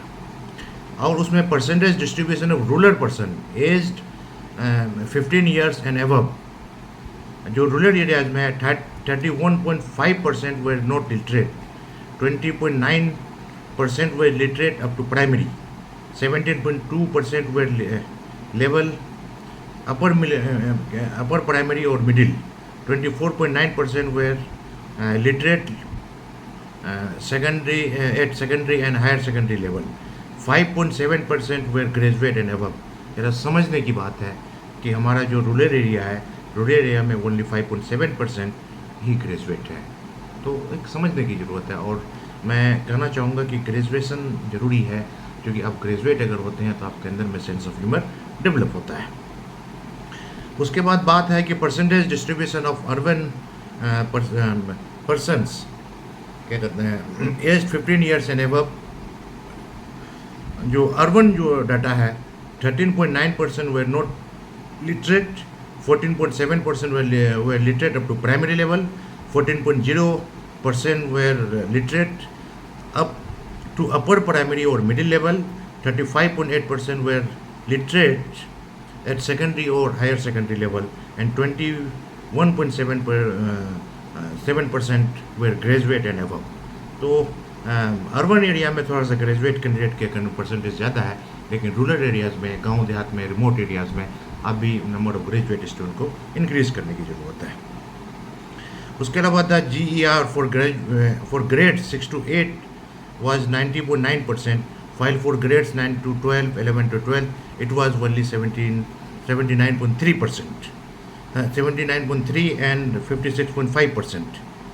तो इनको भी इंक्रीज़ करने की ज़रूरत है। और तो एक मतलब है, अभी अगर देखा जाए तो बहुत सारा चीज़ है, बहुत सारा डाटा है। मैं इस चीज़ को अभी जो NAP 2020 जो आई है उसके रिपोर्ट्स में बहुत सारा चीज़ है। आप लोग डिटेल जो है ना NAP 2020 के ड्राफ्ट में ये कर सकते हैं, क्योंकि वीडियो थोड़ा सा लंबा बन सकता है, तो मैं इसको शॉर्ट कर रहा हूँ। तो एक quality education is needed across the globe. और चूँकि हमारा देश भारत सदियों से एक मतलब अच्छी कंट्री रही है, अगर हम सब लोग मिल करके एक क्वालिटी एजुकेशन को अगर प्रमोट करें तो हमारा देश भी विश्व गुरु बन सकता है, जिसके लिए हम सारे लोगों को, स्टूडेंट को, पेरेंट्स को, समाज के लोगों को, सारे लोगों को एक साथ मिल करके काम करने की ज़रूरत है। तभी हमारा क्या कहते हैं, हमारे देश में क्वालिटी एजुकेशन का बढ़ावा होगा और हमारा देश आगे बढ़ सकता है। उसके अलावा क्वालिटी एजुकेशन के साथ साथ जो है एक जेंडर इक्वलिटी, जैसे कि मैं अभी बताया, इससे पहले भी बताया था कि वुमन का लिटरेसी रेट कम है। सिर्फ अगर वुमन का अगर देखा जाए, क्या कहते हैं, कंडीशन अगर इंडिया में अगर देखा जाए, नोट ऑफ द मार्क, उसको बहुत सारे, सिर्फ इतना ही नहीं, अगर देखा जाए तो सदियों से सिर्फ इंडिया में ही नहीं, across the globe gender discrimination होते आया है। महिलाओं के साथ उसके हकूक़, उसके राइट्स के साथ वायलेशन होते आया है, आज भी मतलब इक्वल नहीं है। तो गर्ल्स एंड बॉयज़ को इक्वल करने के लिए हम सारे लोगों को काम करने की ज़रूरत है। एक अच्छा खबर ये है कि आजकल हमारी बच्चियां अच्छा कर रही है, अच्छा पढ़ रही है, अलग अलग फील्ड में आ रही है और अलग अलग जॉब्स में भी आ रही है। फिर भी हम क्या कहते हैं, वुमन की कंडीशन को अच्छा करने की ज़रूरत है। और इसमें अगर देखें तो अगर हमारा जो क्या कहते हैं, यूनिसेफ का जो डाटा जो काम कर रही है, तो उसमें क्या कहते हैं, एक जो यूनिसेफ और हमारा जो गवर्नमेंट ऑफ इंडिया मिलकर के जो काम कर रही है, बेटी बचाओ बेटी पढ़ाओ प्रोग्राम, उसको भी प्रमोट करने की ज़रूरत है। चूँकि एक जेंडर इक्वलिटी की ज़रूरत है। Mother is the first school of child. अगर महिलाओं को सशक्त नहीं किया गया, उनके राइट्स को, उनके हुकूक को अगर नहीं किया गया, तो आने वाले जनरेशन में बच्चों पर बहुत बुरा प्रभाव पड़ता है। क्योंकि हमारा जो अच्छे समाज का जो निर्माण होगा, तो हम अच्छे समाज का निर्माण करने के लिए माता पिता का बहुत बड़ा रोल होता है। माता पिता ही एक अच्छे बच्चों को जन्म देते हैं और ज़िंदगी भर अच्छा इंसान बनने के लिए उसे प्रेरित करते हैं। अगर वहाँ पर जेंडर इक्वलिटी अगर नहीं है, जनरली मदर अगर रिसेसिव अगर रह गई है, तो बच्चों का वायलेशन होता है, उसका असर पड़ता है। जनरली बच्चे माँ के करीब होती है, अपने रिक्वायरमेंट, अपनी बातों को माँ के पास कंफर्टेबली बात कर पाते हैं। अगर उनका वो इक्वल नहीं है तो उनकी बात पिता तक नहीं पहुंच पाती है, तो एक वायलेशन है। क्योंकि बहुत सारे केसेस में देखा गया है कि बच्चे कैरियर चूज़ करने में भी उसके इंटरेस्ट के हिसाब से या उनके कैपेबिलिटीज़ के हिसाब से, क्योंकि मैं पहले भी बात किया था कि choose your career according to your interest and capabilities, तो वहाँ पर भी बात आ जाती है कि बच्चा, जो कुछ बच्चे मदर के करीब होते हैं, कुछ बच्चे फादर के करीब होते हैं। अगर फादर अगर डोमिनेंट है और मदर रिसेसिव है, और वो बच्चा जो अपनी बात को मदर के करीब है, तो वहाँ थोड़ा सा दिक्कत आ जाती है। उसी तरह से अगर मदर अगर डोमिनेंट है और फादर के क्या कहते हैं रेसिज्म है, और बच्चा अगर क्या कहते हैं फादर के करीब है, तो वहाँ भी दिक्कत आ जाती है। तो इक्वल ज़रूरी है, इक्वलिटी ज़रूरी है बच्चों के करियर को चूज़ करने के लिए। और बच्चों को करियर को चूज़ करने के लिए हमारा ह्यूमन राइट का भी ख्याल रखने की ज़रूरत है, क्योंकि हमारे सारे बच्चों का जो है क्या कहते हैं वो है क्या कहते हैं पसंद है कि हम क्या खाएंगे, क्या पहनेंगे, क्या पढ़ेंगे, तो इसमें भी वायलेशन होता है। क्योंकि ये देखा गया है, रिसेंटली देखा गया है, हमारे बहुत सारे बच्चों का करियर जो है ना अच्छा नहीं हो पाया, कामयाब नहीं हो पाया, इस वजह से कि कभी वो रोते हैं कि मैं तो पापा का बात मान लिया, कि मैं तो डॉक्टर बनना चाह रहा था, मैं बायो रखना चाह रहा था, पापा के कहने पर मैं मैथ रख के लिया, इसलिए से नहीं कर पाया। कोई बच्चे ये कहते हैं कि मैं तो लॉयर, क्या कहते हैं, मैं आर्ट्स रखना चाह रहा था, मम्मी के कहने पर मैं साइंस रख लिया था, कामयाब नहीं हो पाया। ऐसे भी बहुत सारे केसेस हैं। तो मैं बच्चों से भी गुजारिश करूंगा कि अपनी बात खुल करके अपने गार्जियन के पास रखें, और पेरेंट्स से भी कहूँगा कि बच्चों के उसका जो इंटरेस्ट और कैपेबिलिटीज़ को ध्यान रखें। इससे मतलब हमारे बच्चे कामयाब हो सकते हैं। उसके अलावा जो है दूसरा जो है आपका यूनाइटेड नेशन का जो गोल है पीस एंड जस्टिस, तो पीस एंड जस्टिस को गेन करने के लिए किंग मार्टिन लूथर ने कहा कि injustice anywhere is a threat to justice everywhere. आज के टाइम में अगर देखा जाए तो इंसाफ में गिरावट आई है, यहाँ पर वायलेशन होते हैं, मतलब फंडामेंटल राइट का भी वायलेशन हो रहा है। अगर देखा जाए तो हर एक आदमी एक दूसरे से मतलब अगर देखा जाए तो कहीं ना कहीं वो परेशान है। तो एक पीस को गेन करने के लिए लीगल अवेयरनेस प्रोग्राम की ज़रूरत है। हम तो कहते हैं कि हिंदुस्तान के सारे नागरिक को हमारे कॉन्स्टिट्यूशन के बारे में पढ़ना है, उसके बारे में जानना है। तो लीगल अवेयरनेस प्रोग्राम के लिए जो हर जिला में डिस्ट्रिक्ट लीगल सर्विसेज अथॉरिटी होती है, वो लीगल अवेयरनेस प्रोग्राम करती रहती है हर पंचायत लेवल में, उससे भी आप लोग जुड़ सकते हैं। या नहीं तो लीगल का जो बुक होता है उसको भी ये कर सकते हैं। हर यूनिवर्सिटी में लीगल अवेयरनेस प्रोग्राम वगैरह होता है, उसके लिए कर सकते हैं। तो उसमें सबसे पहले आप लोगों का फंडामेंटल राइट्स के बारे में जानने की ज़रूरत है, फंडामेंटल ड्यूटीज़ के बारे में जानने की ज़रूरत है। इक्वल है, क्योंकि बच्चे तो फंडामेंटल राइट के बारे में बात करते हैं, लेकिन फंडामेंटल ड्यूटीज़ के बारे में बात नहीं करते हैं। हमारे फंडामेंटल राइट्स में जो 6 क्या कहते हैं राइट्स हैं, तो उनको आपको जानना है। जैसे कि right to equality, right to freedom,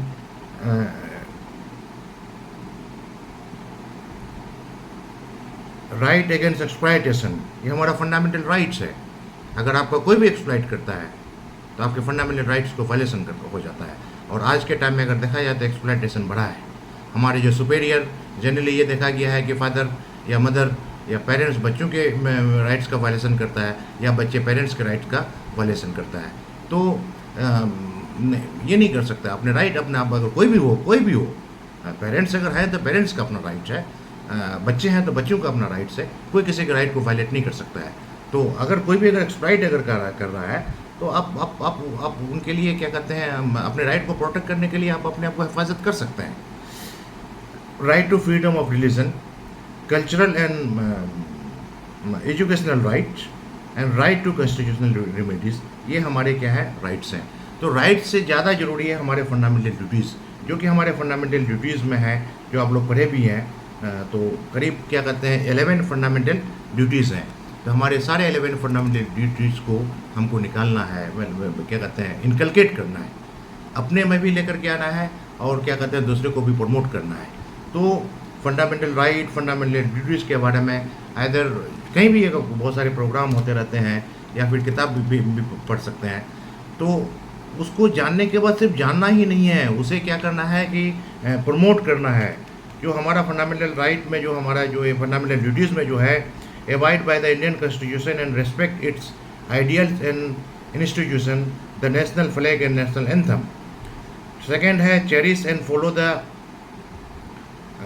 noble ideals that inspire the national strength for freedom, uphold and protect the sovereignty, unity and integrity of India, defend the country and render national service when called upon to do so, promote harmony and the spirit of common brotherhood amongst all people of India, transcending religious, linguistic and regional or sectional diversities, to promote practice democracy to the dignity of women, value and preserve the rich heritage of the country's composite culture, protect and improve the natural environment including forest, lake, rivers and wildlife, and to have compassion for living creatures. Develop scientific temper, humanism, and spirit of inquiry and reform. Safeguard public property and to endure violence. Strive towards excellence in all spheres of individual and collective activity so that the nation constantly rise to higher level of endeavor and achievement. Provide opportunities for education to child or ward between age of 6 and 14 years. 14 साल तक ये fundamental right है बच्चों तक पढ़ना. अगर किसी बच्चे को अगर नहीं पढ़ाया जाता है तो आप इसके लिए काम कर सकते हैं, अपने राइट के लिए आगे बढ़ सकते हैं. तो आप बिल्कुल अपना फंडामेंटल राइट के अलावा फंडामेंटल ड्यूटीज़ को भी आपको क्या कहते हैं लेकर के चलना है. उसके अलावा दूसरी fundamental right, fundamental duties human right. आज के टाइम में देखा जाए तो across the globe, not in India, across the globe अगर देखा जाए तो ह्यूमन राइट का बहुत ज़्यादा वायलेशन होता है. हर एक इंसान का अपना एक अधिकार है, और वायलेशन अगर देखें तो वायलेशन घर से ही शुरू हो जाता है. तो हमें अगर काम करने की ज़रूरत है, घर से ही काम करने की ज़रूरत है. क्योंकि चैरिटी बिगिंस फ्रॉम होम. यहाँ पर अगर परिवार में अगर बहुत सारे सदस्य हैं, क्या कहते हैं, माता है, पिता है, भाई है, बहन है, सब किसी के राइट्स हैं. एक दूसरे के राइट का वायलेशन नहीं होना चाहिए. उसके बाद हम स्कूल में निकलते हैं वहाँ भी बहुत तरह के वायलेशन होते हैं. बाहर अगर समाज में निकलते हैं तो वहाँ भी बहुत तरह के वायलेशन होते हैं. हर जगह वायलेशन होते हैं. तो सबसे पहले हम लोगों को क्या कहते हैं ह्यूमन राइट के बारे में जानने की ज़रूरत है. ह्यूमन राइट को जानने के बाद उसे फिर प्रमोट करने की ज़रूरत है. जो हमारे टोटल जो 30 ह्यूमन राइट्स हैं वो है all human beings are free and equal, no discrimination, right to life, no slavery, no torture and inhuman treatment, same right to use law, equal before the law, right to treat fair by the court, no unfair detainment, right to trial, innocent until proved guilty, right to privacy, freedom to movement and residence, right to asylum, right to nationality, right to marry and have family, right to own things, freedom of thoughts and religion, freedom of opinion and expression, right to assemble, right to democracy, right to social security, right to work, right to rest and holiday, right of social service, right to education, right of cultural and art, freedom around the world, subject to law, human rights cannot be taken away. Total 30 human rights हैं. तो in human right के बारे में पहले जानना है. जानने के लिए जो NHRC है, नेशनल ह्यूमन राइट कमीशन जो है दिल्ली में है, वो प्रोग्राम वगैरह कराती रहती है अलग अलग यूनिवर्सिटीज़ में, अलग अलग जगह. तो आप उसका भी अटेंड कर सकते हैं. प्लस हर स्टेट में क्या कहते हैं ह्यूमन राइट कमीशन है, वो प्रोग्राम कराती रहती है, वहाँ से आप लोग कर सकते हैं.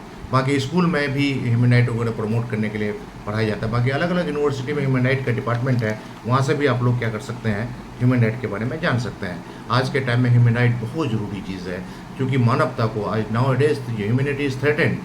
ह्यूमैनिटी को प्रोटेक्ट करने के लिए सब किसी के सारे नागरिक के मानव अधिकार को जो है ना प्रोटेक्ट करने की ज़रूरत है. बहुत सारे जो है इन सारी चीज़ों को स्कूल लेवल से ही, बल्कि स्कूल लेवल से ही सारे स्कूल में हमारे बच्चों को ह्यूमन राइट को प्रमोट करने के लिए क्या कहते हैं अवेयरनेस प्रोग्राम किया जाना चाहिए. और हर ज़िला में डिस्ट्रिक्ट लीगल सर्विसेज अथॉरिटी होती है, और वो हर स्कूल में या पंचायत लेवल में ह्यूमन राइट को प्रमोट करने के लिए प्रोग्राम वगैरह कराती रहती है. तो उसमें भी अटेंड करने की ज़रूरत है. तो हम लोगों को सबसे पहला काम है कि हम लोग को ह्यूमन राइट के बारे में जानना, फिर दूसरे को बताना. उसके बाद है एक मैं बात किया था कि गुड हेल्थ एंड वेलबींग. ये बहुत अच्छी चीज़ है, बहुत इंपॉर्टेंट चीज़ है, क्योंकि आपका सेहत ही तो हर कुछ है. अगर आप सेहत ही नहीं रहेगा तो कहाँ से पढ़ पाएंगे, कहाँ से तैयारी कर पाएंगे. और रिसेंट डाटा ये देखा गया है कि बहुत सारे बच्चे तबीयत ख़राब हो जाने की वजह से अच्छा नहीं कर पाए. अगर तबीयत अगर ख़राब अगर नहीं होता तो अच्छा कर पाते. और रिसेंटली एक चीज़ ऑब्ज़र्व किया गया है कि जो हमारा लॉकडाउन हुआ, कोरोना काल हुआ, तो हमारे बच्चे जो है ना घर में रह करके लेथार्जिक हो गए हैं. तो उनको मोटिवेट करने के लिए गुड हेल्थ एंड वेलबींग के लिए हर एक इंसान के लिए जो हेल्थ का जो होता है, हेल्थ का क्या होता है कि 5 लेवल है: physical level, mental level, emotional level, psychological level and spiritual level. Physical level में भी कोई भी अगर बीमारी होती है तो बीमारी के लिए मैं ये कहना चाहूँगा कि prevention is better than cure.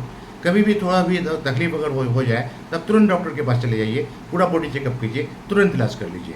लेकिन कभी कभी होता है कि हम लोग कोताही कर देते हैं, रहते हैं, फिर बाद में फिर बीमारी बढ़ जाती है। तो ख़ास तौर से स्टूडेंट के लिए, स्टूडेंट को आपका अगर एक स्वस्थ, किसी ने कहा था कि स्वस्थ शरीर में स्वस्थ मस्तिष्क निवास करता है, तो आपका ब्रेन अच्छा डेवलपमेंट करने के लिए आपका शरीर भी अच्छा होना चाहिए। तो शरीर को अच्छा करने के लिए आपको हेल्थ को जो है ना अच्छा रखना पड़ेगा।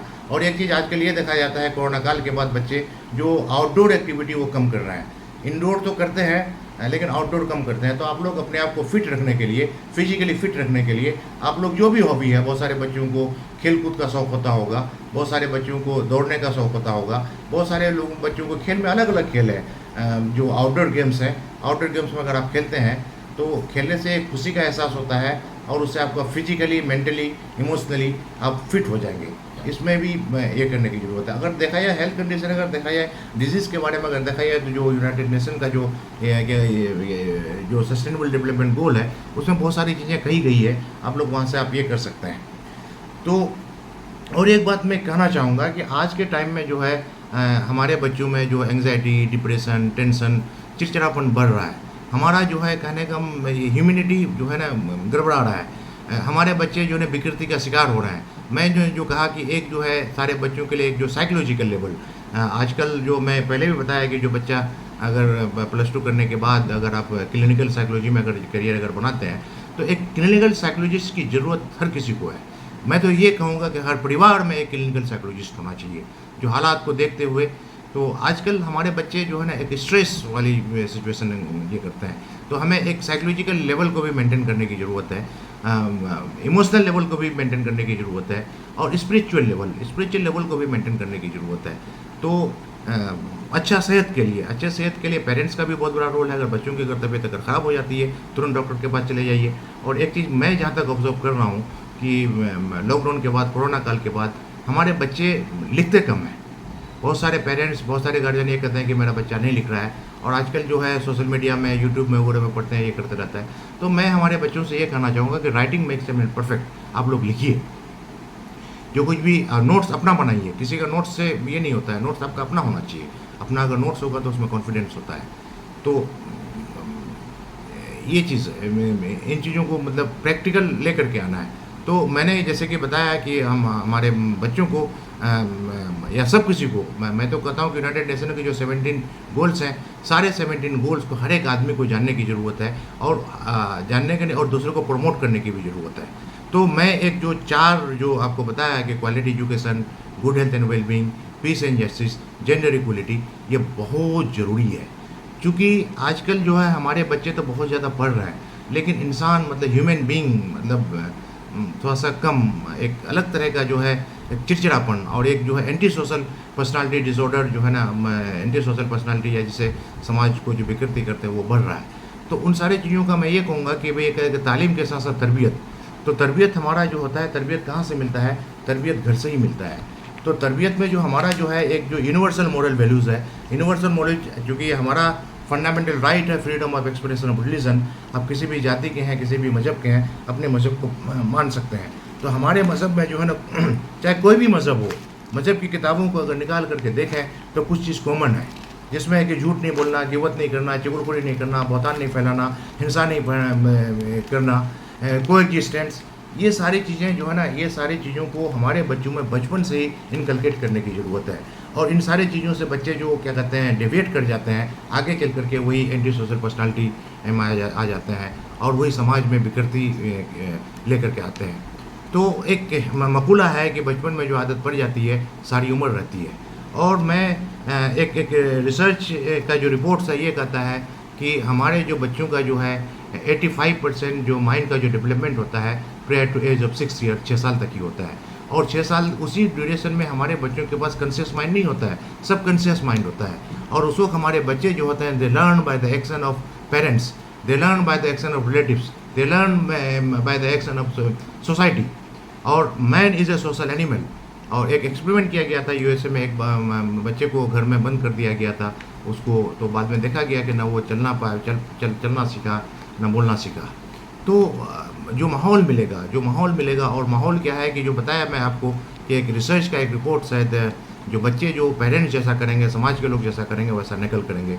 तो हमारे जनरेशन में, नए जनरेशन में अच्छा है तो सबसे पहले हम पेरेंट्स को तौबा करना पड़ेगा कि बच्चों के सामने में कोई गलत काम ना किया जाए। अगर आप झूठ बोलेंगे तो बच्चे भी झूठ बोलना सीख जाएंगे, आप गिबत करेंगे तो बच्चे भी गिबत करना सीख जाएंगे, आप बहतान फैलाएंगे तो बच्चे भी बहतान करना सीख जाएंगे, आप चुगलखोरी करेंगे तो बच्चे भी चुगलखोरी करना शुरू कर जाएंगे, आप हिंसा करेंगे तो बच्चे भी हिंसा करना शुरू कर जाएगा।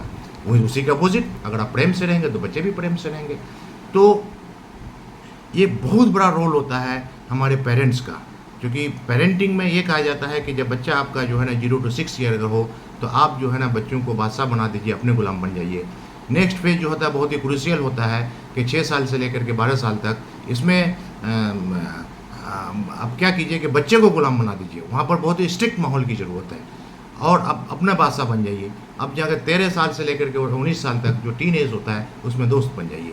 अगर इस तरह से अगर आप सब लोग अगर काम करें तो अच्छे समाज का निर्माण होगा। एक चीज़ मैं कहना चाहूँगा कि किंग मार्टिन लूथर साहब ने कहा था कि knowledge plus character it is the real education. सही बात है कि हमें सिर्फ तालीम ही नहीं, तरबियत की भी ज़रूरत है।